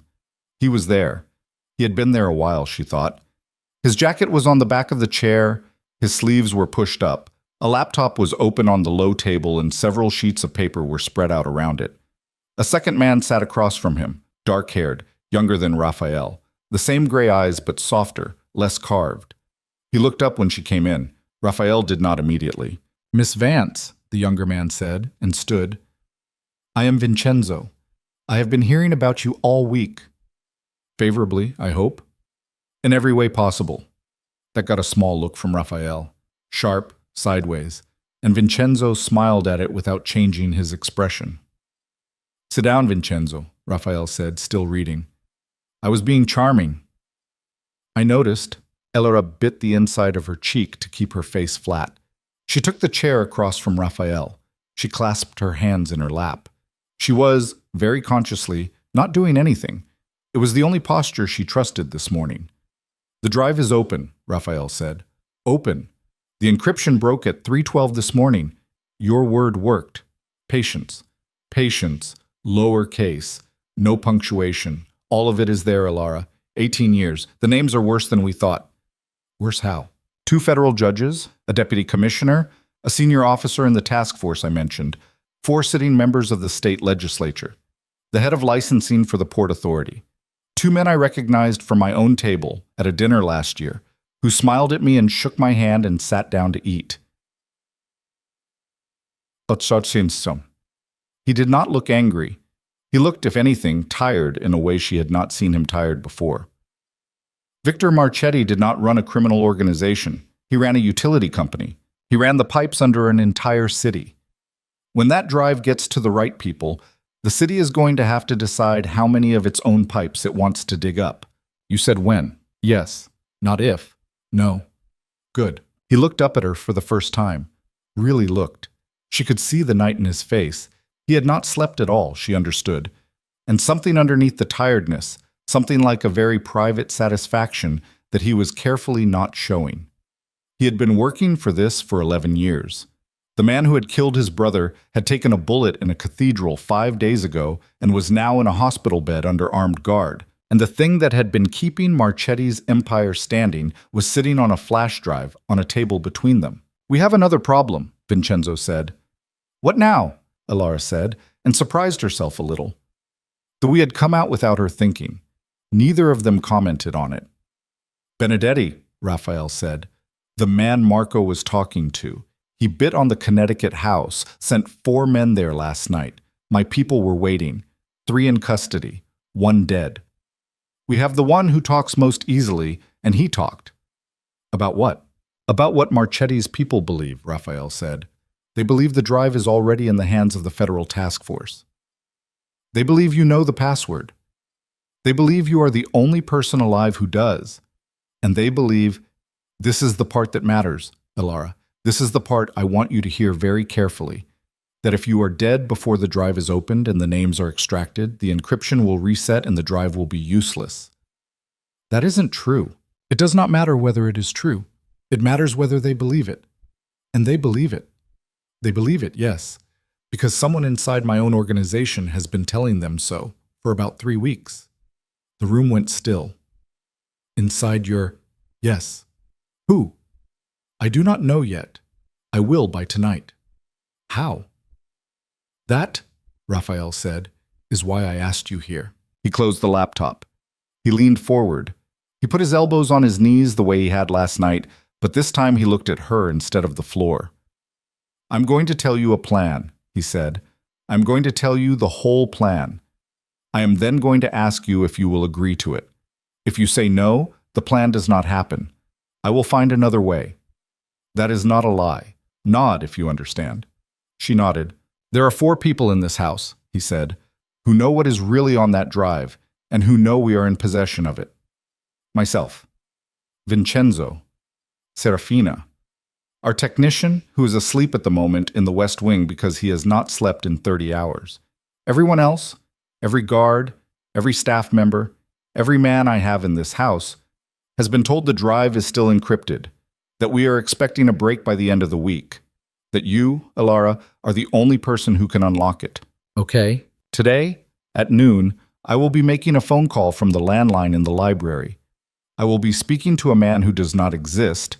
A friend of mine is going to play the part. And I will be telling him that the technician has made a breakthrough. I will tell him the decryption will be complete by tomorrow morning. I will tell him I am planning to move you and the drive to a different location tonight, because this house is no longer secure, and that the convoy will leave at 2200, a convoy you won't actually send. A convoy I will send, with 3 decoy vehicles and 1 vehicle you are not in. Where will I be? In this house, in my study, on the first floor of the West Wing, behind a door that only 3 people in this house have a key to. With me. And whoever is feeding Marchetti's people information, will call them. We'll tell them about the convoy. We'll tell them the route. We'll tell them that you and the drive are leaving. Marchetti's people will move on that information. And when they do, we will know. From the direction the hit comes from the timing, from who moves and who does not move inside this house, who has been selling us. And the people on the convoy.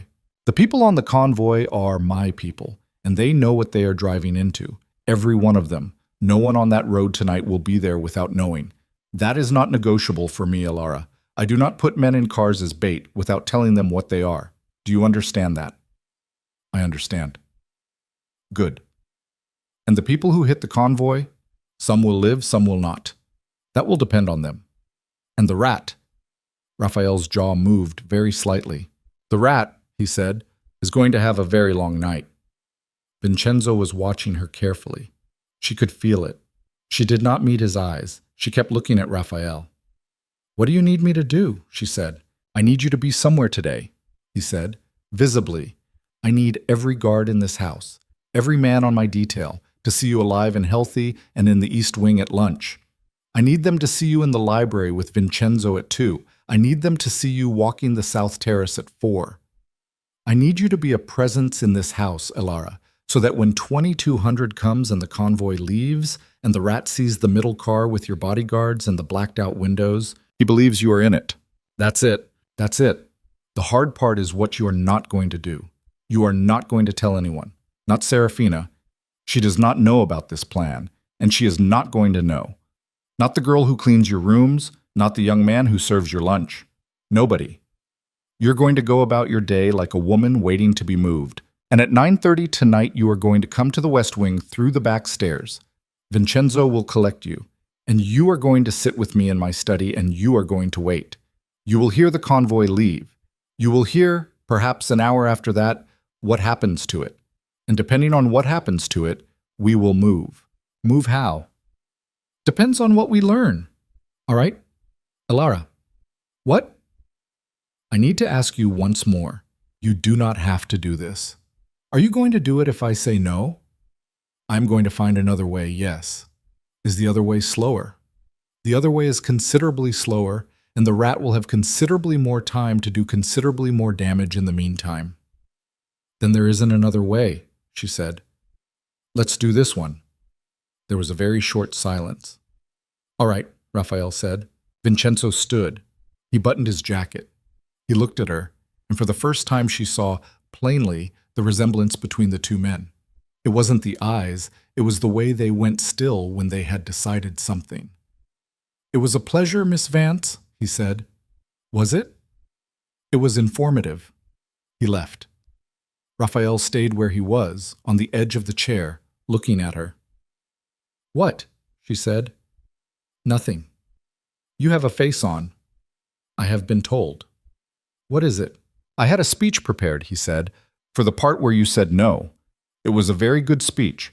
I am now not going to get to deliver it. I am mourning it a little. Sorry. I forgive you." She stood.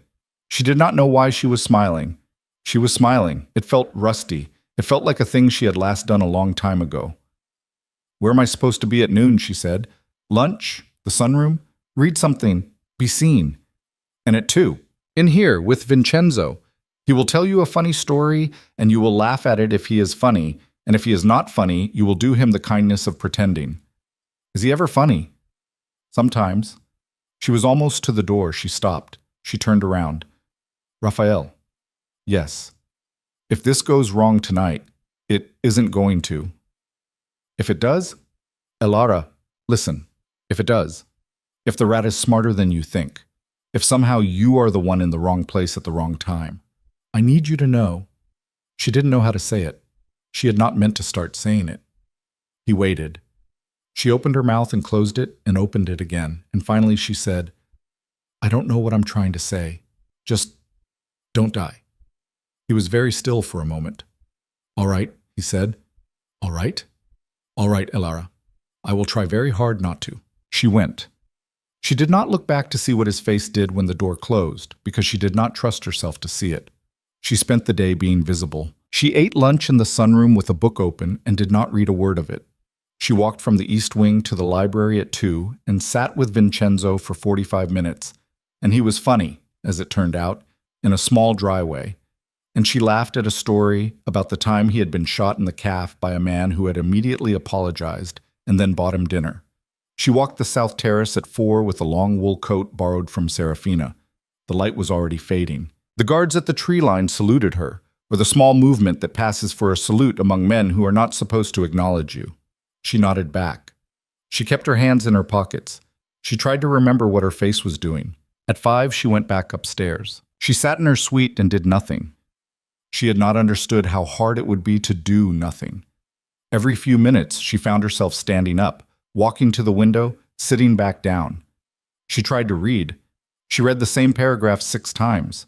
She tried to nap.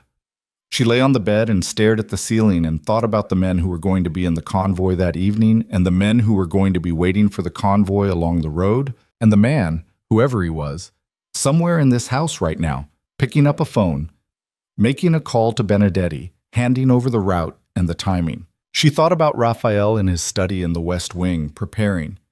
She thought about her father, who would be back in her father's house now, alone, with his tuxedo in the closet and the engagement announcement still pinned to the corkboard by his phone. She thought about Victor, who was, Vincenzo had mentioned, in an upstate hospital with a bullet in his lung, and a chaplain hovering and a federal marshal outside the door. She did not feel anything when she thought about him. Not pity, not satisfaction, just a flat nothing, as if someone had reached into her and taken the feeling out and put it in a box somewhere. At 9:25, there was a knock at her door. "Miss Vance?" "Vincenzo." She opened the door. He had changed into something dark and practical. Still a jacket, but looser, and he was wearing boots now instead of the polished Oxfords he had worn that morning. "Ready?" "Yes." "Come." They did not use the main staircase. He took her the back way. Down the servants' stairs, through the butler's pantry where she had stood 5 nights ago with a glass of water, through the kitchen where Serafina was, improbably, baking something. The smell hit Elara like a hand. Butter and sugar and vanilla. It was so ordinary, it was almost offensive. Serafina looked up. She met Elara's eyes. She nodded, once, with the same opaque calm she always wore, and Elara realized in that nod that Serafina knew. Raphael had said Serafina did not know about the plan. That was probably true in the literal sense, but Serafina knew something, that tonight was not an ordinary night, that the young woman was being moved through the kitchen instead of the front hall for a reason. That the baking had been started not because anyone was going to eat it, but because Serafina needed her hands to do something. Elara gave her the smallest possible smile back. Vincenzo led her down a short corridor and into a part of the house she had not been in before, the west wing. It was darker than the east wing, and older somehow, the woodwork heavier.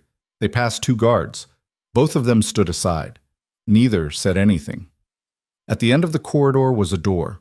Vincenzo knocked twice, paused, and knocked once more. She noticed the pattern. She filed it away without meaning to. The door opened. Raphael was in a dark sweater and dark pants. No jacket. No weapon visible, though she was not stupid enough to believe there wasn't one within reach. The study behind him was low lit. A single lamp, a fire, heavy curtains drawn over the tall windows. A desk, a pair of chairs, books, a short leather couch along one wall. "Thank you, Vincenzo. I'll be on the terrace." "Go." The door closed. It was just the 2 of them. "Sit," he said. "Wherever. The couch is more comfortable. The chairs have better light." She sat on the couch. He took one of the chairs. She noticed he had set it so that he was angled toward the door, not toward her. A small thing. She was noticing small things about him constantly now. It was a habit she was going to have to break, or at least hide. "What time is the convoy leaving?" she said. 10, exactly. 7 minutes. "How long will it take?" "The hit will come between the 2nd and 3rd checkpoint, about 30 minutes in, give or take 5. And then we wait. 10 minutes, maybe 15, for my people to confirm. Whoever has been reporting to Benedetti will try to confirm from this end. They will need to hear from a second source that the hit succeeded. That is when they will expose themselves. Somewhere in this house, or on the grounds, a man is going to step away from his post to make a call he should not be making. We have cameras on everyone. We are going to see him. We are going to know. And then? And then I handle it. Quickly. Yes. You mean you are going to kill him? I mean I'm going to handle it, Elara. Don't. I am not going to lie to you about it. I know. I'm not asking you to lie.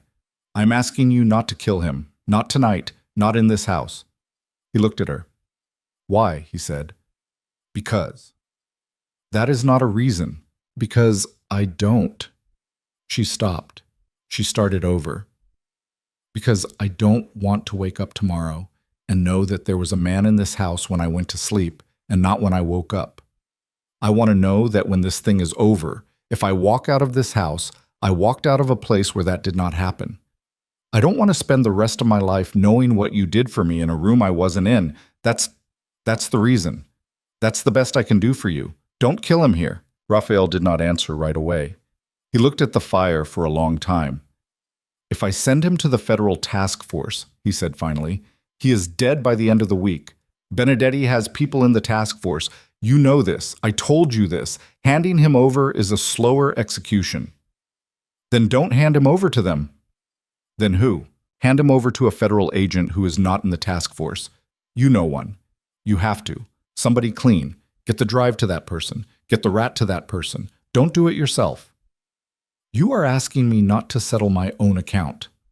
I'm asking you not to settle it in this house tonight. In front of me. Yes. He turned his head and looked at her. The firelight was doing something to the line of his jaw. She tried not to notice. She did not succeed. That is more difficult than you realize, he said. I realize. No, you don't. Don't realize. This is a man who has eaten at my table, who has sat in this study, who knows where my mother is buried, who knows where my brother is buried, who knew you were here before most of the men in my own house knew you were here. And he sold us, sold you, for the kind of money that would embarrass a child. I have spent my life being the kind of man who, when something like this happened, handled it, not out of cruelty, out of mathematics. Out of that is how this world stays standing. I know. You don't know. I know enough, she said, and I'm still asking. There was a long silence. He nodded, once. All right. All right. I will not do it in this house tonight, he said. I will not do it with my own hands at all. I will hand him to a woman I know at the Southern District. Her name is Cheryl Alvaro. She is not in Benedetti's pocket. She does not fear anyone in Marchetti's organization. She will take him, and she will put him in a hole so deep Benedetti will not find him for a year. Is that acceptable to you? Yes. Good. Thank you. Do not thank me, Alara. I'm going to thank you anyway. I noticed. She almost smiled again. She didn't. The clock on the mantel clicked over to 10, and somewhere at the far end of the house, very faintly, she heard engines. 3 sets. Maybe 4. Big ones. They started at roughly the same time, the way a well-drilled set of cars will, and they did not rev, they did not linger. Tires on gravel, a low pulse of sound moving away from the house down the long drive, then out the gate, then fading into the pine trees. The convoy was gone. Raphael had closed his eyes briefly when the engine started. When he opened them, his face was the same as before, but something in the set of his shoulders had shifted, just a fraction. Now we wait, he said. How long? 30 minutes to the hit point, 10 for confirmation. If something goes wrong before that, we will hear it faster. If something goes right before that, then we have a name an hour from now. She curled her feet up under her on the couch. He watched her do it without commenting. The fire settled. Outside the drawn curtains, the wind had picked up. She could hear it in the pines around the house. A branch brushed against a window somewhere. Tell me about Vincenzo, she said. Why? Because I have nothing to do for 40 minutes, and I do not want to sit here and count them. A small breath of something that might have been a laugh in a lighter man. He is my cousin. We grew up together. His mother and my mother were sisters. He is 2 years younger than I am. He was a very serious child. He read constantly. He wanted to be a priest. A priest?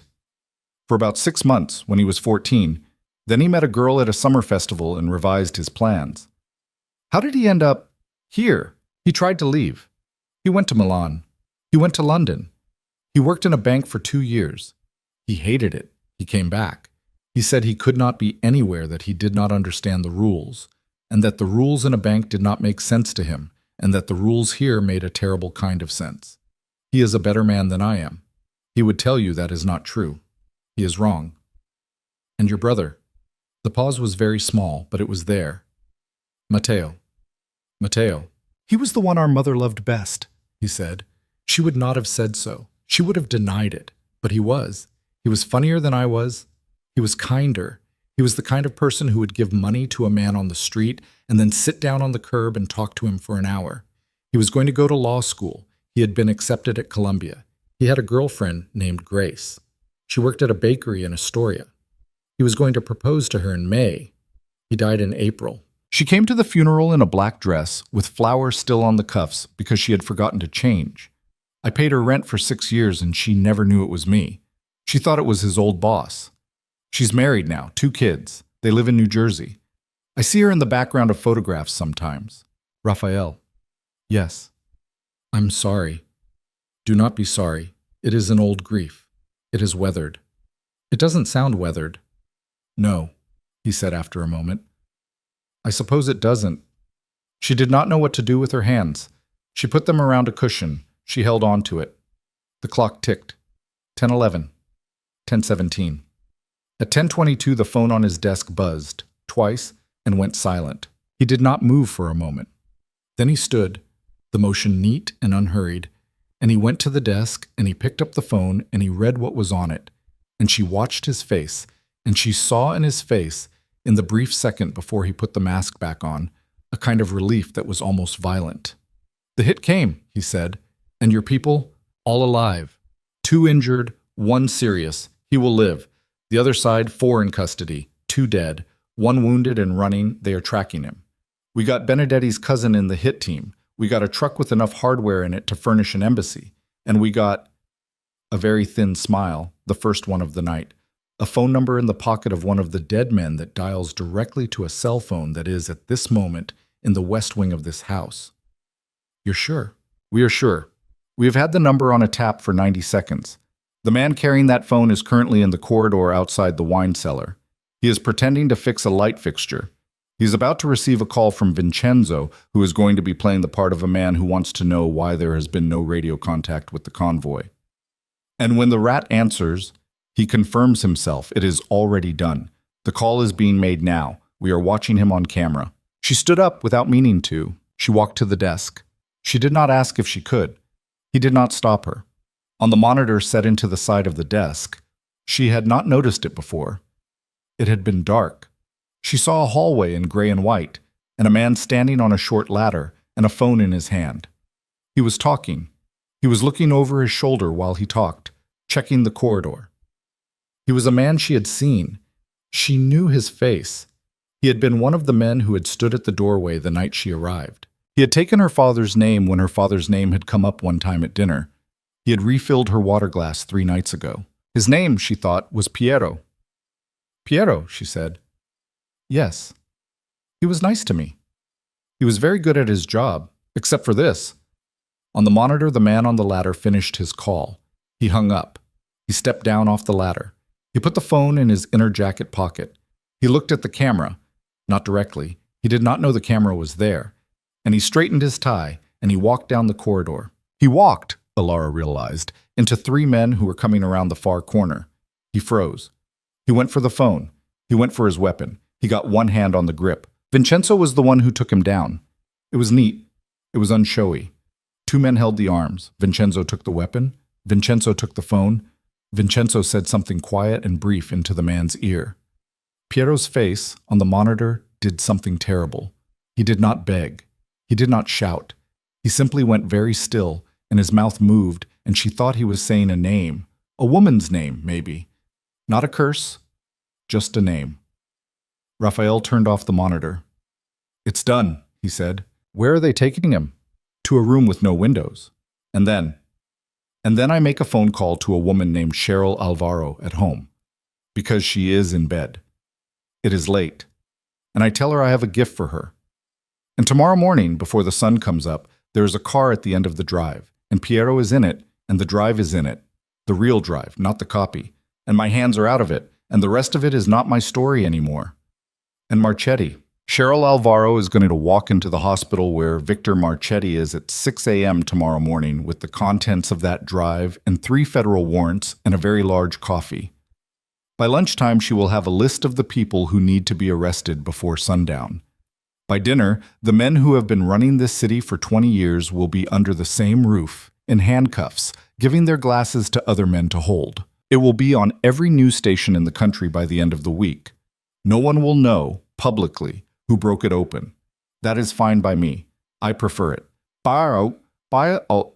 Said. And my father, he paused.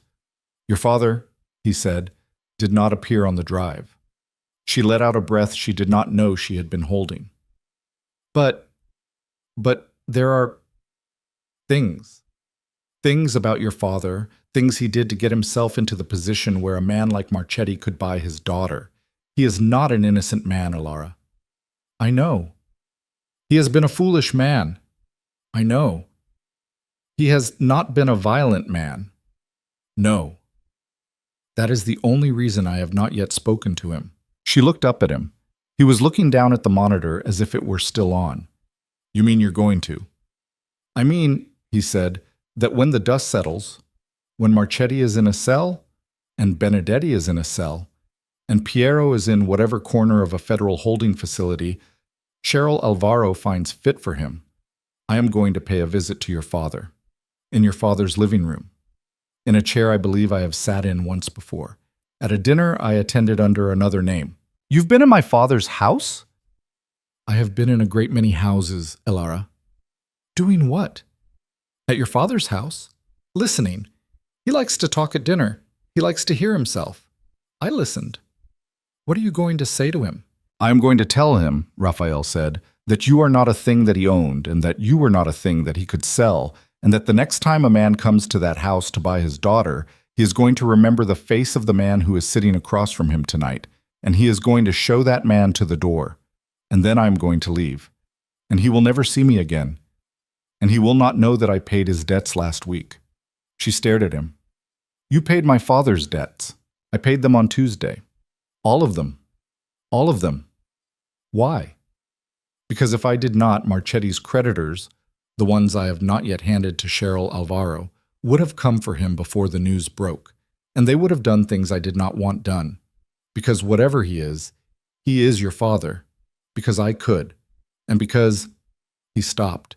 Because when I think of the house you grew up in, I do not want to think of a man losing it because of me, or of you, or of us. I do not want you to carry that. That was my own accounting. It had nothing to do with him. She did not know what to say. She did not know what to do with her face. She sat back down on the couch. She put her hands over her eyes. Raphael. Yes. I have no idea what I'm supposed to feel right now. I know. I was supposed to get married. I was supposed to be in a house in East Hampton by now. I was supposed to be someone's wife. And instead you came into a cathedral with a gun, and you brought me to a lake, and you paid my father's debts, and you told me you saw a photograph of me in May and decided I was not going to die. And tonight you let me talk you out of killing a man in your own house. And I don't know what I don't... Elara. She lifted her head. He was closer than he had been. She had not heard him move. He was not touching her. He was crouched in front of the couch, one elbow on his knee, his face level with hers. He looked at her with the full attention he gave things. There was nothing else in the room for him when he was looking at a person that way. She had noticed that too. You do not have to know what you feel tonight, he said quietly. Tonight is not the night to know. Tonight is not a normal night. Nothing that is true in this room tonight has to be true tomorrow morning. That is a rule I am making for you. Are you hearing me? Yes. Tomorrow morning you are going to wake up and you are going to feel something. Maybe 100 things. You will not know which of them is real. That is all right. Nothing is required of you. No door is going to close because of what you feel tomorrow. Nothing is going to be taken from you because of what you feel tomorrow. I am telling you this because you have spent a year, perhaps longer, in rooms where what you felt was used as a weapon against you. This is not that room. Do you understand me? Yes. Say it back to me. This is not that room. Good. He stood. He went to the fire. He added a log. He did not look at her while he did it, to give her a moment, and she was grateful for it in a way she could not have named. At 2 a.m, he walked her to the east wing himself. He did not take her arm. He did not put his hand at her back. He just walked beside her, through the quiet hallways, past the guards who did not look at her, up the back stairs. At her door he stopped. Good night, Elara. Good night. He turned to go. Raphael. He turned back. She did not know what she was going to say until she heard herself say it. You were wrong about something. About what? The photograph, she said. The one in May. You said I looked like someone who had already decided to die. You did. I hadn't decided. I hadn't decided. I just didn't know yet that somebody would show up and give me a different decision to make. That's not the same thing. He looked at her for a long second. No, he said softly. It isn't. He went. She closed her door. She did not lock it right away. She stood there for a minute, with her hand on the brass knob, listening to his footsteps going back down the hallway. She thought about the convoy, somewhere on a road between here and the city, with injured men in it and the dead men on the other side of it. She thought about Piero in a room with no windows. She thought about a woman named Cheryl Alvaro, asleep in a house somewhere, who was about to be woken by a phone call that would change the rest of her career. She thought about her father in his study, alone, not knowing yet that his debts were gone, not knowing yet that his daughter would not be coming home. She thought about the man walking back down the hallway. She locked the door. She leaned her back against it. She did not cry. She had thought she might. She didn't. She stood there with her back against the door of a room in a house she did not own, in the middle of a country she had never really seen, and for the first time since she was 19 years old, she was not afraid of what the next morning was going to ask her to become. The news broke the way big news always breaks in that city. Slowly, and then all at once. By 6:30 the next morning, Cheryl Alvaro was at Victor Marchetti's hospital bedside with a federal warrant and a coffee. By noon, there were unmarked sedans outside 3 judges' chambers, a senator's brownstone, and the apartment of a deputy commissioner who had, according to a surveillance photograph taken 20 minutes earlier, just stepped out to walk his wife's small white dog. By 3 in the afternoon, the first name had leaked. By 5, every cable station in the country was running the same tight rotation of footage. Courthouse steps, men in overcoats being walked with their hands behind them, Anchors in studios saying the word sprawling with the slightly stunned delight of people who had not had a story this big to chew on in a long time. In the lake house, the television stayed off. Alara found that out on the second morning. She had gone down to breakfast and asked Serafina, just out of habit, whether there was a paper. Serafina had paused in pouring the coffee and looked at her over the pot with something that was almost a smile. "There has not been a newspaper in this house in 11 years, Miss Vance." "Not one. Mr. DeLuca does not keep them." "Television?" "There is a television. It is in the room where he watches football games in the fall. At the moment, it is unplugged." "On purpose." "On purpose." Alara absorbed that. It felt like an answer to a question she had not thought to ask. He had spent 11 years building toward a morning like yesterday, and the morning had come, and he had unplugged the television. He was not watching Marchetti's empire fall on CNN. He was not clipping articles. He was, as far as she could tell from her wing of the house, working. Phone calls, meetings, men going in and out of the West Wing at odd hours. But he was not celebrating. She thought about that a lot over the next few days. She also thought, with a slow and growing discomfort, about the fact that she was free to leave. He had told her at dinner the night the news broke. They had eaten in the small dining room off the kitchen, not the formal one.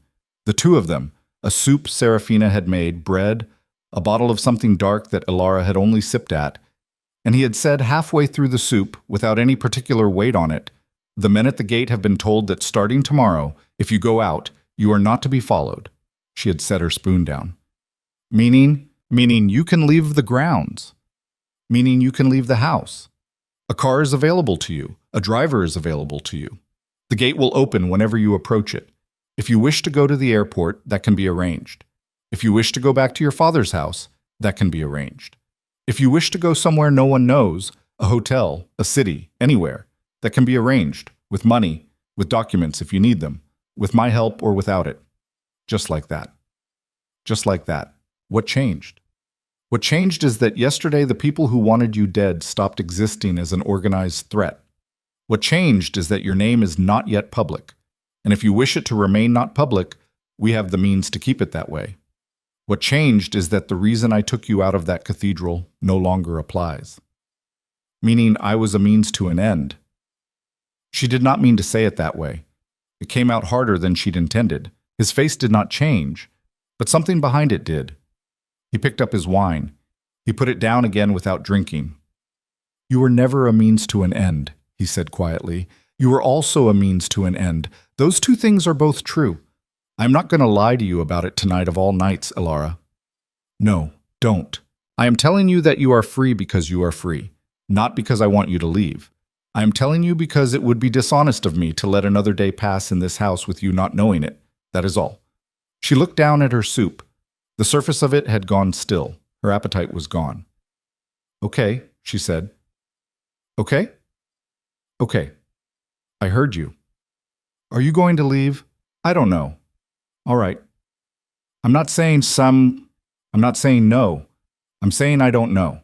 You do not have to decide tonight. You do not have to decide this week. The offer will keep.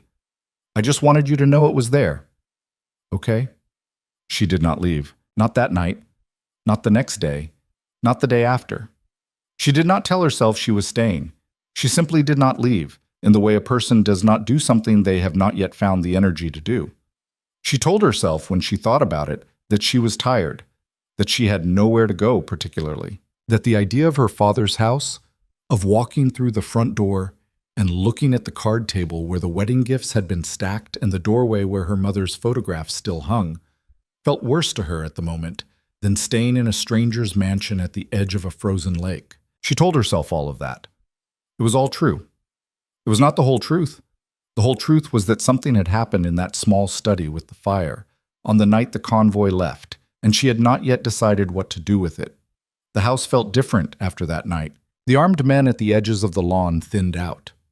She noticed it on the third morning. She counted them from her window, out of habit, the way she had been counting them for a week, and there were 4 where there had been 8. By the 5th morning, there were 2, and they were standing in a way that was not so much patrol as polite presence. By the end of the week, they were gone entirely. She asked Serafina about it over coffee. He sent them home. To where? Some of them live in the city. Some of them have families in New Jersey. Two of them are boys from Sicily who are, at the moment, being flown home for a wedding. That was how Mr. DeLuca put it. Go to the wedding. Do not come back for a while. I am going to be quiet for a while. Quiet. That is the word he used. Is that a thing he does? Not often. No. The house was quieter. It felt, at moments, almost like a real house. She started taking breakfast with him in the small dining room instead of alone in her suite. She started walking down to the water in the mornings by herself, with no one watching her from the tree line, and sitting on the bench at the end of the dock for an hour with her coffee and her thoughts. On the fourth morning of doing that, she looked up and he was sitting on the bench next to her. He had come down so quietly she had not heard him. May I? You already are. A small breath that might have been a laugh. He sat with a careful distance between them, enough that she could feel it, enough that she knew he had measured it. I'm sorry if You didn't startle me. I wasn't going to say startled. I was going to say intrude. You didn't intrude either. All right. They did not speak for a long time. It was not uncomfortable. That was the strange thing. She watched a small boat somewhere far out across the water move slowly from left to right, a black dot against silver. She watched the shape of him in her peripheral vision, his elbows on his knees, his hands clasped, his breath fogging faintly in the cold. My father called yesterday, she said. I know. He called you first? He called the house. Serafina put it through to me. I told him you were here. I told him you were well. I told him I would ask you whether you wished to speak with him, and that I would not pressure you either way. He understood. He did not argue. He wouldn't argue with you. Probably not. What did he sound like? Older, Raphael said after a moment. I hadn't heard his voice in a while. He was sober. He asked whether you were angry. I said I did not know. He said he understood. He said he had not yet opened the letter from the creditors, that when he did, he would see the balance and he would not understand it, and he did not want to ask me what I had done because he was afraid of the answer. You told him. I told him. He cried, briefly. He asked me why. I said because you deserve to have one less thing to hate him for. He was quiet after that. Then he asked if he could come see you. And you said, I said that was not my decision. I said I would ask. I have not asked until now. She looked at the lake. A small wind had come up.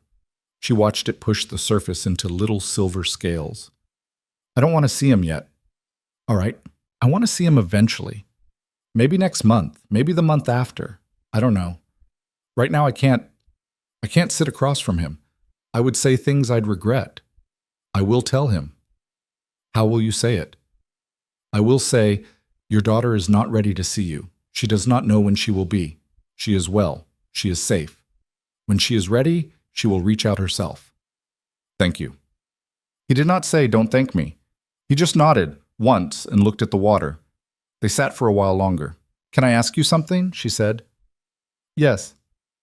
Do you feel different now that it's done with Marchetti? He did not answer right away. I thought I would, he said. For a long time I thought that when it was over, when he was in a cell, when the machinery was dismantled, I would feel something specific, a weight coming off, or maybe the opposite. I had read enough to know that people who build their lives around a single thing tend to fall apart when the thing is finished. I expected one or the other.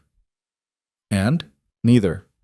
I woke up the morning after, and I made coffee, and I looked at the lake, and I felt nothing in particular. My brother was still dead. I still knew where he was buried. I still had not called my mother in 3 months. The man who killed him was going to spend the rest of his life in a cage, and I thought I would be glad of that, and I am glad of it, but it is not. The word is not relief. It is more like a room that was loud has gone quiet, which is not always what a person wants. Sometimes the quiet is harder. Yeah. Yes? I know what you mean, a different version of it, but I know. He looked at her sideways. He didn't say anything. After a while he stood. He brushed his hands off on his knees. He waited until she looked up. Come find me in the library later if you want to, he said. No reason, just if you want. Okay. There's a book I want to give you. A book. A book. Not that book. She almost smiled. All right. He walked back up the lawn. She watched him go. Hands in his pockets, long coat, the small hitch in his gait that she had noticed a couple of days ago without knowing when it had started. An old injury, maybe. Nothing he'd volunteered. She turned back to the lake and sat there for another hour before she went inside. The book he gave her was not what she had expected. She realized later, expected him to hand her something heavy, a biography, a history, the kind of thing a man like him might consider a serious gift. Instead, it was a slim paperback, the cover creased, the spine softened from reading. A book of poems. American. She had never heard of the poet. The title was above the waterline. I don't read poetry, she said. That is why I am giving it to you. That is the worst sales pitch I have ever heard. I am not a salesman. She almost laughed. She took the book. She opened the cover. On the inside, in neat small handwriting that was obviously not his, was an inscription. For Raphael, from your mother, the summer you turned 19. Read this slowly. Anna. She closed the book quickly. I can't take this. You can. This is from your mother. I have had it for 20 years. I have not opened it in perhaps 8. I gave it away for a reason, Alara. Take it. What reason? Because you are the only person I have met in a very long time whom my mother would have liked. I am giving you a thing of hers because I think she would have wanted me to. You do not need to keep it. You can burn it if you want. It will not matter. What matters is that I gave it to you. She did not know what her face was doing. She sat down in the leather chair by the fire, and she put the book on her lap, and she did not open it again. He was on the other side of the room, at the desk, with a pen in his hand and some papers in front of him. He did not look over at her. He was, she understood, giving her the privacy of not being watched. After a while, she said, Raphael.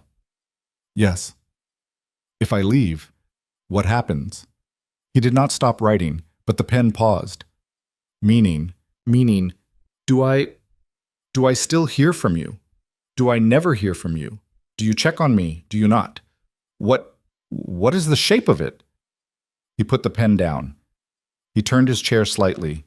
He did not come over to her. He did not close the distance. He just turned. That is your decision, he said, not mine. Meaning, if you leave and you do not want to hear from me, you will not. I will not contact you. I will not write. I will not call.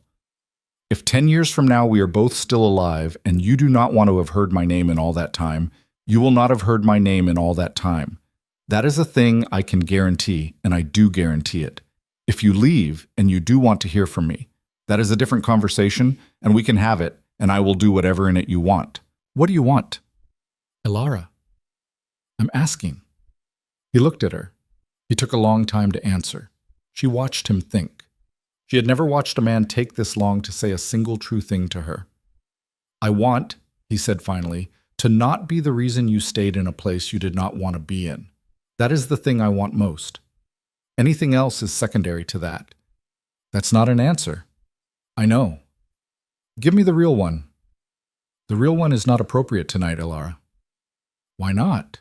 Because you are in a house that I own, and you are in clothes that I have had bought for you, and you have spent the last 3 weeks in a situation that began with me putting a hand out to you in a cathedral and asking you to take it.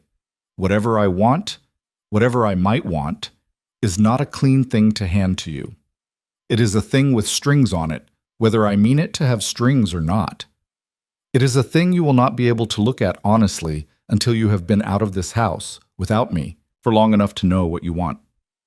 That is what I mean when I say it is not appropriate tonight. I am not refusing to answer. I am refusing to answer now. She sat very still. I hate, she said, how reasonable that is. I'm sorry. No, you're not. No, he said. I'm not. She almost laughed. She didn't. She looked down at the book on her lap, the old paperback, the inscription she had not looked at twice. I'm not leaving this week, she said. All right. I'm not saying I'm staying. I'm saying I'm not leaving this week. That's all I've got. That's enough. Is it? It's more than enough. She put the book on the side table. She got up. She walked to the door. At the door, she turned around. Tomorrow morning. Yes? I want to see the grounds, all of them, the parts I haven't seen, the parts you have not shown me because nobody showed me. Show me the whole property. I want to see where I've been living. All right. Early. Early. She went upstairs. She did not read the poems that night. She sat with the book closed in her lap, and she thought about his mother, a woman she would never meet, who had given her son a book of poems with a soft spine and a single line of careful handwriting, and she thought about the word liked. My mother would have liked you. A small, modest word. Not loved, not adored, not anything dramatic, just liked. She had never in all her life heard a man say a thing to her with that much weight in so plain a word. In the morning she came down in boots and a heavy coat Serafina had laid out for her. He was waiting by the back door with 2 thermoses of coffee. He handed her one without a word. They walked. He showed her the property, all of it. The stables, unused for years now. He had sold the horses after Matteo died. His mother had been a rider, and so had Matteo, and he had not had the heart. The old greenhouse with the cracked panes, which Serafina tended on her own initiative, coaxing tomatoes and herbs out of the stubborn soil. The small building near the water that had once been a boathouse and was now a guest house with 1 bedroom, 1 fireplace, a small kitchen. He mentioned in passing that Vincenzo had lived there for 3 years after his divorce. Vincenzo was married? Briefly, she was a very kind girl. She didn't know what she was marrying into. What happened? She found out. She stayed longer than most would have. Then she left. He is still friendly with her. She married a dentist. She is happy. He sends her flowers on her birthday every year. The dentist, I am told, finds this confusing. I bet. They walked along the ridge above the lake. He pointed out the property line, a fence line she had not known existed, running through the trees. And the neighbor's house, just visible through the pines, a small yellow cottage with smoke coming from the chimney. An older couple, he said. They had been there longer than he had. They baked in the summer, and sometimes they brought pies up the drive, and he always accepted them and sent back a bottle of wine. And that was the extent of the relationship. And it had been going on for 14 years. You take pies from your neighbors. I do. And you've never been inside their house. I have not. And they've never been inside yours. They have not. Is that a rule? It is an understanding. She filed it away. Another small fact. She was collecting small facts about him. She had been doing it for 3 weeks, and she had not yet asked herself what she was doing with them. She was, she suspected, building something. She did not know yet what the shape of it was. At the far end of this property, beyond a stand of oaks that had shed their leaves weeks ago, there was a small stone building. Not a chapel, too small for that. A mausoleum, maybe, but it did not look like a tomb. It had a plain wooden door and no markings on the outside. He stopped a few yards short of it. Matteo, he said. She did not answer. He is not buried here. He is buried in Queens with my mother. This is where I kept his things, his books, his letters, some clothes, the things that did not fit in my mother's apartment after she died. I built this so that the things would have a place. I come out here sometimes. Not often. We don't have to go in. I was not going to take you in. I was going to show you it was here and then tell you it was here. That was all. She nodded. They stood for a moment. I'm sorry, she said, about him. I know. I never say that to people. I was always told it was empty. When people said it, I'm sorry for your loss, it used to make me want to punch them. When my mother died. I don't know why I said it just now. Don't apologize for saying it. I wasn't. I was explaining. It did not feel empty, he said, when you said it, just now. She looked at him. He was not looking at her. He was looking at the little stone building. The wind was moving his hair. Can I ask you something? Yes. Your mother, Anna, how did she die? Slowly, he said. She was sick for a long time, almost 5 years. Matteo had been gone 6 years by then. She had outlived her youngest son for 6 years, and she told me, toward the end, that she was not sorry to be going. I was sorry. I am still sorry, but I could not argue with her. Were you with her?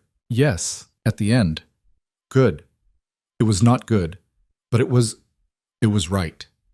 They walked back. At the house, they stamped the snow off their boots on the back step. Serafina had made something warm. It smelled like cardamom and oranges. And they sat in the small breakfast room and did not talk much, and she drank 2 cups of whatever it was, and it was the warmest she had felt in her body in weeks. That night, she went to the library to return the book of poems. She had not read them. She was not going to read them that night. She put the book back on the side table where he had left it for her, and she found a different one. A novel, thick, something about a lighthouse, and she curled up in the chair by the fire to read. She did not hear him come in. He was very good at that. He was suddenly just there, in the other chair, with his own book. "I should have knocked," he said. "It's your library? That isn't how it works in this house? I'm fine, read." He read. She read. The fire cracked. An hour passed, maybe an hour and a half. She looked up at the clock eventually and was surprised by how late it was. He was still reading. His face in the firelight was not a young face. He was not, she realized, a young man. She had been thinking of him as some kind of abstract, the stranger from the cathedral, the man in the study on the night of the convoy. And she had not let herself look at him very much as a person who was aging, who would age, who had shoulders that had carried things, and would keep carrying things. "Raphael." "Yes." "The last time you were happy. When was it?" He put the book down. He thought about it. "In what sense?" "In any sense. Whichever one comes to you first." "A Sunday," he said. 10 years ago. I was in Rome with my mother. Matteo had been gone about a year. She had insisted on the trip. She had not wanted to spend the anniversary in New York. I took her. We walked to a church on the Aventine, near where she had lived as a child. She had not been in that church in 50 years. We sat in a back pew. She did not pray. She just sat. I held her hand. After a while, she said, "I am going to be all right." And for about 5 minutes on a Sunday in June, I believed her. I believed her for 5 minutes. I have not been happier than those 5 minutes since. "Oh, why?" "No reason. I was just asking. You do not do anything without a reason." "Maybe not." "What's yours?" "I'm trying to figure out if you know how to be happy or if you've forgotten how." A long pause. "I don't know," he said. "Okay. Is that a problem?" "It's not a problem. I was asking." "What about you?" "What about me?" "Last time you were happy." She thought about it. Really thought. She tried to be honest. 19, she said. I was at a concert. It was outside, at this little venue upstate. It was summer. I was with a boy I wasn't really dating. He was a friend, and some other friends. It was one of those nights where everything was fine. Nothing was great. Nothing was terrible. I just liked being where I was. I did not want to be anywhere else, and I did not want to be doing anything else, and I was not waiting for the night to end. I have not had that particular feeling since. I've had fine. I've had this is pleasant. I have not had I do not want to be anywhere else, not once, since I was 19. Barsi Mama's sim. Why not? Because I stopped believing it was a thing you could have. You stopped? Yeah. When? When my mother died. When my father started drinking. When I figured out that nothing I did in that house was going to make him stop. When Victor showed up. When I realized that no matter what I did, I was going to be a thing in a room that somebody else was in charge of. All of those, in some order, over a couple of years. I don't know which one was the last straw. I stopped hoping, is what I mean. I stopped thinking a life could feel that way for me. And once you stop thinking that, you stop looking for it, and then you don't find it. That isn't a deep insight. It's just the math. He was quiet for a while. You have nice math, he said. She laughed. She didn't mean to. That is the worst compliment I have ever received. It is also the most sincere. I can tell. Elara. Yes. I would like to tell you something. All right. He set his book down. He put his hands flat on his knees. He looked at the fire. He did not look at her. When I told you that I saw your photograph in May and decided you were not going to die, I told you the truth, but I did not tell you the whole truth. The whole truth is that I saw your photograph in May, and I decided you were not going to die. And I also decided that I was going to be in the cathedral when you were married, and I was going to stand at the back, and I was going to watch, and I was not going to do anything.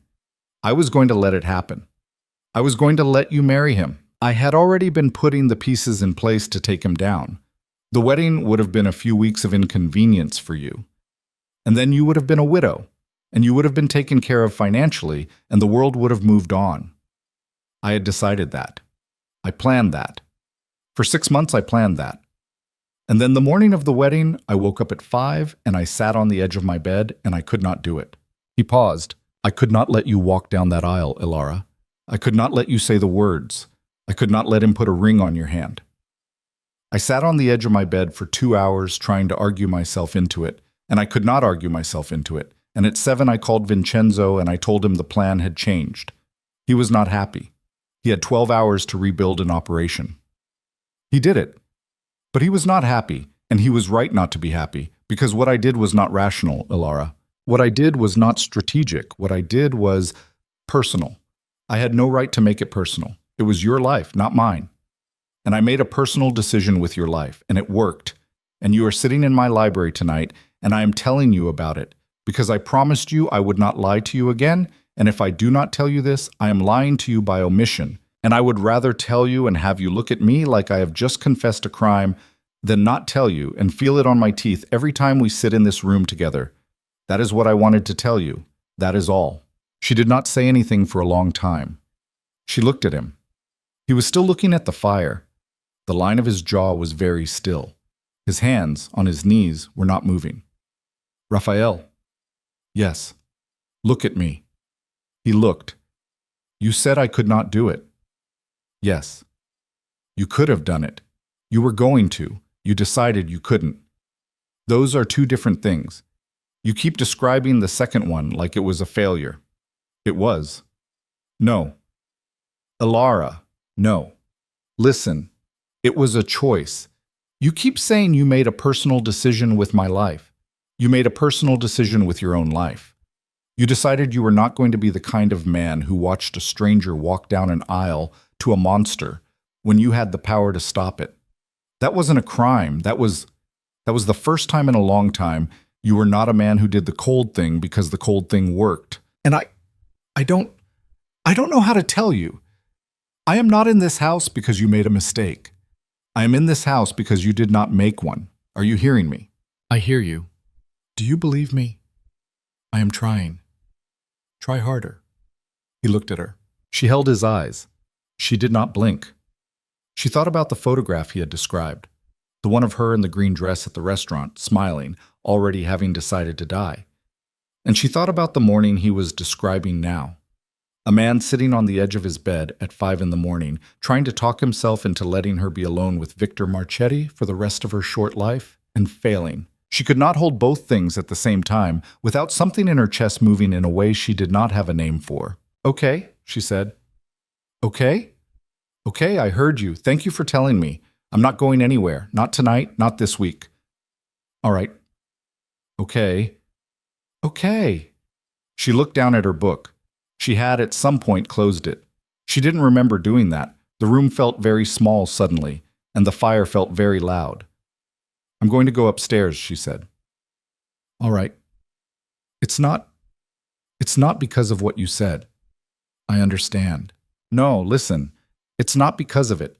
It's because I need to sit with it, not run from it. Sit with it, by myself.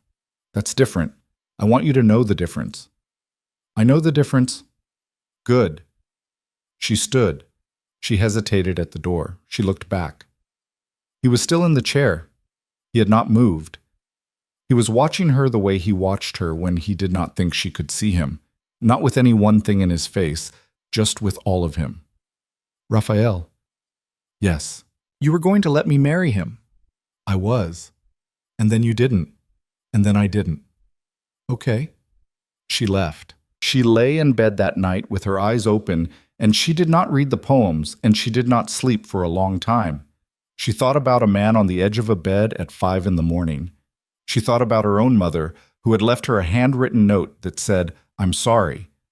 She thought about the choice Raphael had made and the choice he had not made, and the space between those two choices, which was the space she was now living in. She thought about the fact that he had asked her 3 weeks ago in the same bed, sister bed downstairs, to decide who she was when nobody was telling her who to be. And she realized, with a kind of quiet shock, that she had been doing it. She had been doing it for 3 weeks. She had stopped waiting to be told. She thought about going down the hall. She did not go. She turned on her side. She looked at the doorway. She thought about how it would feel to cross that distance, to walk down the hallway, to knock on a door she had never knocked on. She thought about it for a long time. She almost got up. She did not. Not because she did not want to, because she knew, with a clarity that surprised her, that she had not yet earned that choice. Not from him, from herself. She was not going to cross a hallway in a house that was not hers because her chest was loud. She was going to cross it, if she crossed it, when she had nothing loud in her chest, when it was quiet, when it was clear, when she knew exactly what she was doing and why. That was the new rule. She had just made it. She closed her eyes. She slept eventually. She dreamed of the small boat on the lake, moving across the silver water, and a voice she could not place saying, "This is not that room." In the morning, he was not in the breakfast room. Serafina said he had gone into the city at 6 to meet with someone about something and would be back by dinner. Alara drank her coffee by the window. The lake was the color of pewter. The dock was empty. The light at the end of it, she noticed for the first time, had not been on last night. She did not know when he had stopped turning it on. She had not noticed its absence until now. She wondered what that meant. She did not ask herself too hard. Some questions she was learning, you let the house answer for you, in its own time, in its own way. She finished her coffee. She went for a walk. The snow was still on the ground in the shaded places. Her boots crunched. She went all the way around the property by herself, along the paths he had shown her yesterday, and she did not see a single guard, not because they were hiding, but because they were not there. At the little stone building beyond the oaks, she stopped. She did not go in. She stood in front of the wooden door with her hands in her pockets, and she said, very quietly, to a man she had never met, "I'm sorry." It was not empty. She had been wrong about that too. She walked back to the house. He came back at 7, later than he'd said, and she was already in the small dining room when she heard the car in the drive. She did not stand up. She did not look at the door.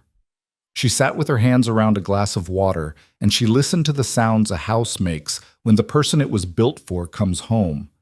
The side door, the boots on the mat, a quiet word to somebody in the hallway, the soft closing of a closet where a coat was hung. He came in unbuttoning his cuffs. His hair was damp. He had driven himself, she realized. The driver was not with him tonight. "You waited," he said. "I waited." "You didn't have to." "I know." He looked at her for a moment. She did not know what her face was doing. She had been sitting there thinking for nearly an hour, and she had not arrived anywhere except more sure of the place she had started. He sat.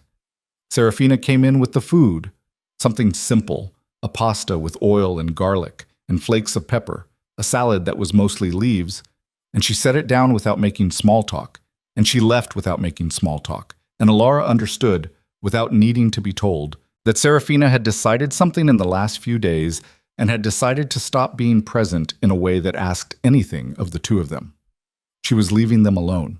She had been leaving them alone for a while. It was a kindness Alara had not registered until tonight.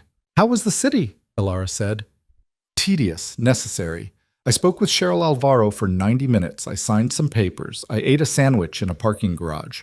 I had a disagreement with a man I have known for 20 years about whether a specific article should be allowed to run in a specific magazine. He lost the disagreement. The article was about you. The article was about me. What did you decide?" "I decided it should not run yet. In a year, if they still want to run it, fine. Not now. Not with your name 3 paragraphs in." "My name was in it." "Your name was in it." "How?" "Your name was always going to come into it eventually. You walked out of a cathedral on the arm of a stranger in front of 300 witnesses, Alara. That is not a thing a city forgets. I have been managing the tide of it for 3 weeks. I can manage it for another year.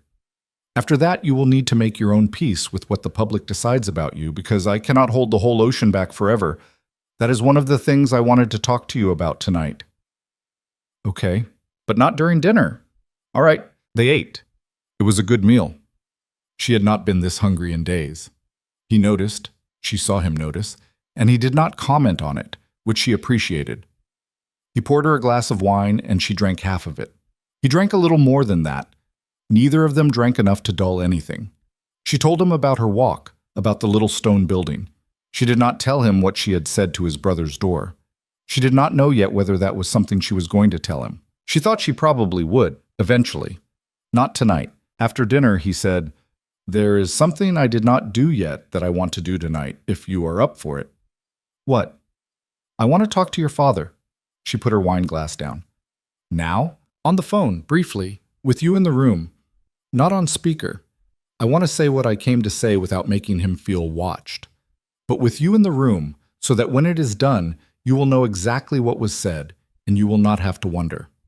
I owe you that. I owe him that. I have been putting it off for a week because I did not know if you were ready. You told me on the dock you wanted to see him eventually. I am not asking you to see him. I am asking you to be in the room when I close a thing that needs to be closed." She considered, "Why tonight?" "Because the article I killed today was the last piece of my own life I needed to handle before I could turn my attention entirely to the next thing, whatever that turns out to be. Because I do not want to carry this conversation with your father into whatever comes next. Because I want to walk into the rest of my year without a phone call on my list that I am afraid to make." "Are you afraid to make it?" "A little."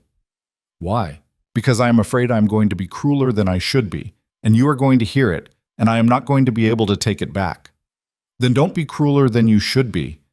That is your job tonight." Meaning if I start to be, you put your hand on my arm and I stop. That is all I am asking. I am not asking you to speak to him. I am asking you to keep me honest in the speaking." "Okay," she said. "Okay? Okay." They went into the library. He poured no more wine. He gave her a chair near the fire, close enough that when she put her feet down, she was within arm's reach of him, and he sat on the edge of the desk with the phone in his hand, and he did not dial. He sat with the phone. He looked at it for a long moment. "The number," he said. "What about it?" "I was expecting to be angrier than I am. I thought I would be vibrating. I am not vibrating. I am ready. I think that is because you are in the room. I wanted to tell you that before I dialed." "All right." He dialed. It rang 3 times. On the 4th, her father's voice came on, thin and uncertain and too bright, the voice he used when he did not know who was on the other end. "Hello?" "Mr. Vance, it's Raphael DeLuca." A long silence. "Oh, is this a bad time?" No, I told you the other day that I would call." "You did, yes." "I'm calling, yes. Alara is here in the room with me.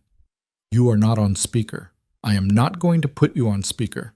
She can hear my side of the conversation. She does not want to speak with you. She has told me that, and she has not changed her mind, and that is a thing I am not going to try to change for her. Do you understand, Mr. Vance?" "Yes." "Good. I'm going to say a few things. When I am done, I am going to hang up, and you will not hear from me again unless your daughter asks me to speak with you. Is that clear?" "Yes." "First thing, your debts are paid, all of them. The arrangement Mr. Marchetti had with your creditors is void. The instruments that allowed him to claim any stake in your house, your savings, or your daughter are void. I handled that personally. I am telling you this so that you understand there is no man on his way to your front door tonight. There is no man on his way tomorrow night. You are, for the first time in perhaps a decade, not owned by anyone. That is the last gift I will ever give you, and I did not give it to you. I gave it to her. You are simply the man who lives in the house she grew up in. That is the whole of your relationship to this gift. Do you understand?" "Yes, Yes." "Second thing, I am not going to tell you that what you did to her was unforgivable. That is not mine to say. It is hers. If she ever decides it is forgivable, that will be between the two of you, and I will have nothing to do with it. If she decides it is not, that will also be between the two of you, and I will have nothing to do with it. But I'm going to tell you, because I suspect nobody in your life has, and because I think at some level you have been waiting for someone to... You sold her, Mr. Vance. You can dress it up any way you like. You can tell yourself it was a complicated marriage or a necessary arrangement or the only way to keep your head above water. You sold her. You handed her to a man you knew was dangerous because you were more afraid of your own life than you were of hers. That is the true thing. I'm saying it out loud because I think it needs to be said out loud exactly once in your life by someone who is not her. I am doing it so she does not have to. Basim. There was a small, broken sound from the other end of the line. Alara did not move. She watched Raphael's face. His face had not changed. His voice had not gotten louder. He was not enjoying this. He was doing it the way a man moves a heavy piece of furniture out of a doorway, steadily, without ceremony, because it needs to be moved. Third thing, Raphael said. If the day comes when she is willing to see you, you will not come to her. She will come to you, or you will meet somewhere she chooses at a time she sets for as long or as short as she wants. You will not pressure her. You will not write her long letters. You will not use other people to carry messages. If there is a birthday, if there is a holiday, if there is news, you will send a short, unemotional message, and you will accept no response as a response. You will let her decide the pace of this for the rest of your life. Are we clear? Yes. Fourth thing, and then I am done. There's a woman named Serafina in my house. She has been in my house for 9 years. She has a sister in White Plains. Her sister owns a bakery. Once a month, Serafina goes to that bakery and spends an afternoon with her sister and comes home. That is a small, ordinary thing that you, Mr. Vance, have never, in my view, done for your own daughter. You have never just been with her, without asking anything of her, without using her as an audience, without wanting something from her to carry your own weight. If she ever lets you near her life again, I would like you to try that. Just try it. Sit with her in a room and want nothing. That is the last piece of advice I have for you, and I am giving it because you will not get another from me. Silence. Harold Vance made a sound like a man beginning a sentence and then abandoning it. Then, very quietly, he said, "Thank you. Do not thank me. All right. Goodbye, Mr. Vance." Goodbye. Raphael hung up. He stood with the phone in his hand for a moment. He set it back in the cradle. He turned to her. He did not say anything. He was waiting to see what she was going to say. Elara sat in the chair with her hands in her lap, and she did not cry. She had been prepared to.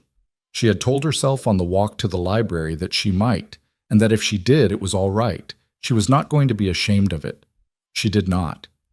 She sat and she looked at him, and she felt something. Not relief, not triumph. Something quieter, like a long breath she had been taking for years without realizing she was taking it, finally reaching its end. "You were not crueler than you should have been," she said. "No? No. I was afraid I would be." "I know, you weren't." "All right. Raphael." "Yes." "Come here." He came over to her. He did not sit in the other chair. He sat on the floor in front of her, which surprised her. He did it easily, the way a man sits who has sat on a lot of floors in his life. And he rested his forearms on his knees and he looked up at her. His eyes in the firelight were not gray anymore. They were some other color she did not have the vocabulary for. "I've been thinking about something all day," she said. "Tell me, when you said last night that you were going to let me marry him, that you had decided to, that you had planned for it. I went to bed with it, and I woke up with it, and I walked around it for 10 hours, and here is what I think. I think most men in your position, most people in your position, would not have told me. There was no reason to tell me. The plan changed. I was not harmed by the plan. I would never have known. You told me because you could not live with not telling me. Because you have decided I am a person you tell the truth to even when the truth does you no favors. I do not think you understand how rare that is. I have lived my whole life around people who managed me, who calibrated what they gave me, who parceled out the truth in portions designed to keep me useful. My father did it. Victor did it. Even my mother did it at the end, because she was so tired and she did not want to worry me. You are the only person I have ever sat across from. In my whole life, who has looked at me and decided that the version of me you were building in your head was allowed to know the real things? The ugly ones. The ones that make you look bad. I cannot tell you what that has done to me. I cannot tell you. I do not have the words. I am still assembling them. He did not answer. She went on. You asked me last night what you wanted, and you said you couldn't tell me because I was in your house in clothes you had bought, and you would not hand me a thing with strings on it. Okay, I heard that. I understood it. I respected it. But I want you to hear me now. I am not in this house tonight because I have nowhere else to go. You gave me somewhere else to go 3 weeks ago. I am in this house tonight because I decided, walking the property alone this morning with no guards watching me, that this is the only place I want to be right now. That is not because of what you have done for me. That is not gratitude. Gratitude is a thing I feel for Serafina, who knocks. Gratitude is a thing I feel for Vincenzo, who made me laugh on a day I did not think I could laugh. What I feel for you is not gratitude, Raphael. I do not know what it is. I have not had a word for it yet, and I am not going to make one up tonight just to have it said. But I'm telling you that it is not gratitude. And I'm telling you that I am not leaving tomorrow. I am not leaving next week. I am not leaving because I have decided I am not leaving, and the deciding was mine, and the staying is going to be mine, and the going, when and if it comes, is going to be mine. You do not have to protect me from my own choices anymore. I am done being something that chooses nothing. He looked up at her for a long time. She watched the small muscles in his face work. She watched him trying to find a way to speak and not finding one. His hands, on his knees, were very still. He swallowed once. He opened his mouth and closed it. He looked down at the rug. All right, he said finally. All right? All right, Ilara. I hear you. Good. May I say something? Yes. I am in love with you. The room for a second did not have air in it. He said it plainly, not like a line, not like a reveal. He said it the way a man says, I think it is going to rain tomorrow. Like he had been holding the fact for a while and was simply putting it down, at last, because the holding of it had become more work than the saying. I have been for some time, he said. I do not know for how long. I know it was before the night the convoy left. I know it was after the morning you came down to breakfast in that sweater and asked me to talk. I am not telling you this because I want you to say anything back. I am telling you because you said a minute ago that you do not have a word for what you feel. I have a word for what I feel. It would be dishonest of me to not give it to you. When you are sitting in a chair in my library at 10 o'clock at night telling me you choose to be here. That is all. That is what I wanted to say. She put her hand on the side of his face. She had not planned to. Her hand just moved. She felt the stubble along his jaw and the warmth of his skin and the faint line where his ear met his hairline. And he closed his eyes, and he did not lean into the touch, and he did not lean away from it. He just stayed where he was, breathing, and she thought, this is what a man feels like when he has been bracing for years and is deciding right now, for the first time, to stop. Raphael. Yes, I'm going to say a thing, and I want you to let me say all of it before you answer. Nod. He nodded. I don't know what I feel yet. Not all of it. I'm not going to lie and tell you I do, because you deserve the thing you gave me, which is the truth. But I know I did not sleep last night, and I was not sad. I know I walked all the way around this property today and thought about you for 3 hours and at no point wanted to be anywhere else. I know that when you came through that door tonight and I heard your voice in the hall, something in me unfolded, and it has been folded for a very long time. I do not know what that adds up to. I know what direction it is pointing. That is all I can give you tonight.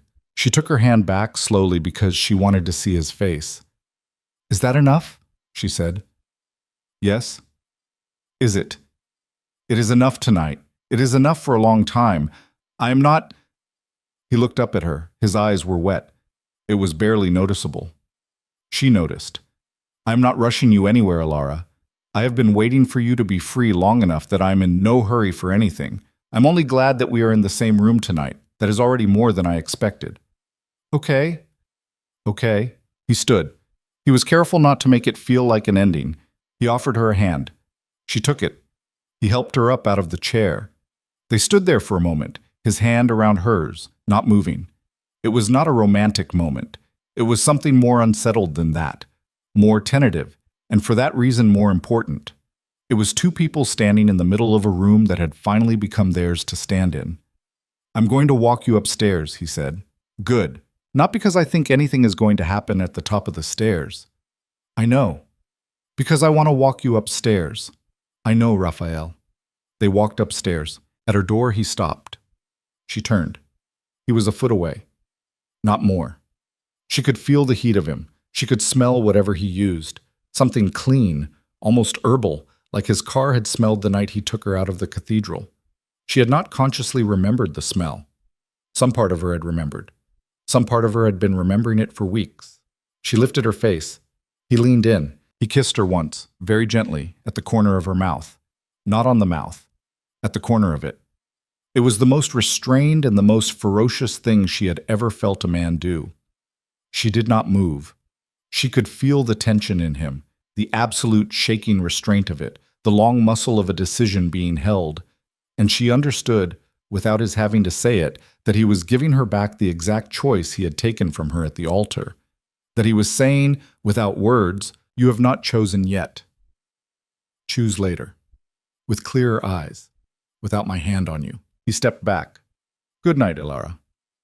"Good night." She went into her room. She closed the door. She did not lock it. She stood with her back against it, and she put her hand to the corner of her mouth, and she stayed there for a long time with her eyes closed. She slept better than she had slept in a year. In the morning, there was sun on the lake. She woke up late for the first time in the house. 10:15, the light already high. And when she went downstairs, he was in the breakfast room with the paper, which meant, she realized as soon as she saw it, that he had gone out and bought one. There had not been a paper in this house in 11 years. There was one today. "What? What? You have a paper. I had Vincenzo bring one." "Why?" "Because you said on your first morning here that you wanted a paper. I have been thinking about that for a week. I decided this morning that I had been unkind about it. The house has rules. Some of them should be reviewed." She sat. She pulled the paper toward her. It was folded to an inside page. A small story. 3 columns. No photograph of her. Thank whatever was in charge of luck. About the ongoing fallout from the Marchetti indictments. His name was not in it. Her name was not in it. Ortiz's name was. A small, quiet mention. A former associate, now deceased, whose records were instrumental. A man's 3 children, somewhere in the country, under a name that was not theirs anymore, would see that line and know it was him. That was enough. "You used to buy these every day," she said. "I did?" "Why did you stop?" "I stopped for a reason I do not remember. I am restarting because I do remember why you might want them." She looked up at him. "Raphael?" "Yes." "You're going to drive me somewhere today." "Am I?" "I want to go somewhere. I don't know where. Out. Not a city, a diner, a town. I want to sit in a booth somewhere and eat bad eggs and look at strangers and come home. I want to do a small, ordinary thing. I have not done a small, ordinary thing in about a decade, and today I would like to." "All right. You're coming." "Am I?" "Yes. You're coming, and you're going to sit in a booth with me, and you're going to order the worst thing on the menu, and you are going to eat it, and you are going to tell the waitress that it is delicious. That is the whole plan." "All right. Good." He drove. He drove himself, without the driver, in a car she had not been in before. A small dark SUV with the dust of real use on it. He did not take a highway. He took back roads. She watched the country go by the window. She had not been outside the gates of the property in 3 weeks. The feeling of moving through the world, of being seen by people who did not know who she was, who would never know, was extraordinary. It was almost physical. She rolled her window down 2 inches and felt the cold on her face and could have cried with the simple pleasure of it, and didn't, and then almost cried at not crying, and then laughed instead, out loud, which startled him. "What?" "Nothing. Tell me." "I am 26 years old, and this morning I got in a car and I went for a drive. People do this every day. I have been pretending my whole life that I did not want things like this. It turns out I did." He glanced at her. "Good," he said. They went to a diner in a small town 40 minutes away. She did not know the name of the town. She did not ask. The diner had vinyl booths patched with duct tape and a laminated menu with photographs of the food. The waitress called them both omelets. Alara ordered pancakes. He ordered a Western omelet. Neither of them ordered the worst thing on the menu, because the menu, it turned out, had no bad things, just tired ones. He ate his omelet. She ate 3 bites of her pancakes and pushed the rest around and drank coffee that tasted like it had been made at dawn and kept hot ever since. It was the best meal of her life. She told him so. He smiled, a whole smile, not the almost smile, an actual smile. And for a second she saw what he had looked like at 20, before his brother, before the 11 years. "I want to ask you something," she said. "Yes." "Are you going to keep doing what you do?" "That is a real question." "It is."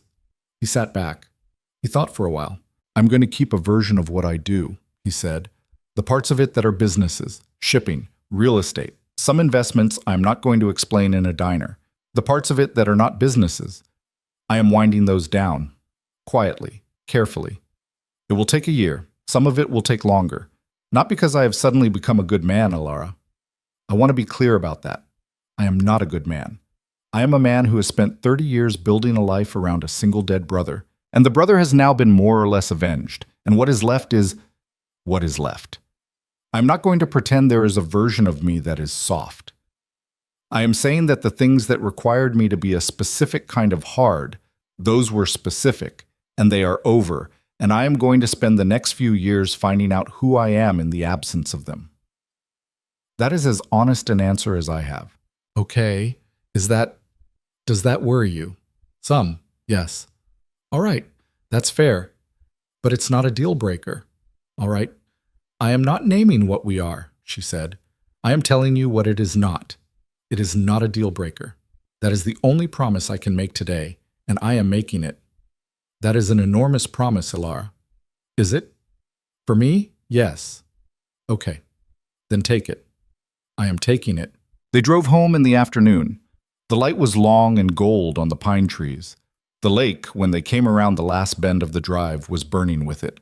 She put her forehead against the cold window and watched the house come into view and thought, I live here right now. I do not know for how long, but right now I live here. At the house, Serafina was at the side door with a cup of tea and a quiet expression. She looked at Alara. She looked at Raphael. She looked at both of them, and then she did something Alara had not seen her do before. She smiled briefly, a real smile, and she said, Welcome back, Miss Vance. You can call me Alara, Serafina. I know I can. Then start. All right, Miss Alara. That is the worst compromise I have ever been offered. I am old, Miss Alara. You will have to be patient. Alara laughed. It was an easy laugh. It surprised her. Days became weeks. Weeks became 2 months. The papers kept arriving at the house in the morning. Vincenzo came up for dinner sometimes, and she liked him, and he liked her. And he told her, once, over a glass of wine, that in 20 years of knowing Raphael, he had never seen him so quiet in a good way. She did not know what to do with that. She filed it away with the other small facts she was accumulating, the ones that, she now understood, were not a project with an end date. They were just her life. She was allowed to collect them forever if she wanted. She saw her father in the spring. She drove to his house herself. She did not let Raphael come. Raphael did not ask to. She sat on the front porch of the house she had grown up in, and her father came out with 2 mugs of coffee, and his hands were trembling, and he did not drink. He asked her how she was. She said she was all right. He asked her where she was staying. She said she was staying at a house by a lake. He asked her if she was happy. She thought about that for a long time. She said she was, most days, on her way to it. That was the most honest thing she could give him. He cried, briefly, quietly, into his sleeve. She did not reach for him. She let him cry. When he was done, he said he was sorry. He said it plainly. He did not explain it.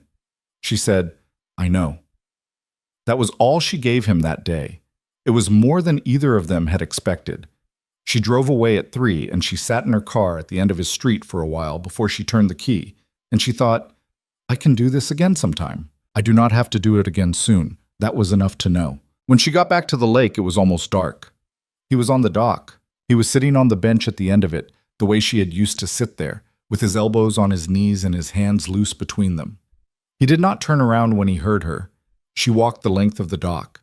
The boards were damp. The light at the end of the dock had been turned on. He had started turning it on again a few weeks back in the evenings, without telling her he had started, and it threw a small yellow puddle around them. She sat down next to him. How was it? Hard. Okay. Hard. Good. I'm tired. I know. She leaned slowly until her head was against his shoulder. He did not move. He did not reach for her. He let her lean. They sat like that for a long time, watching the last color go out of the sky, and she thought about a lot of things, in no particular order.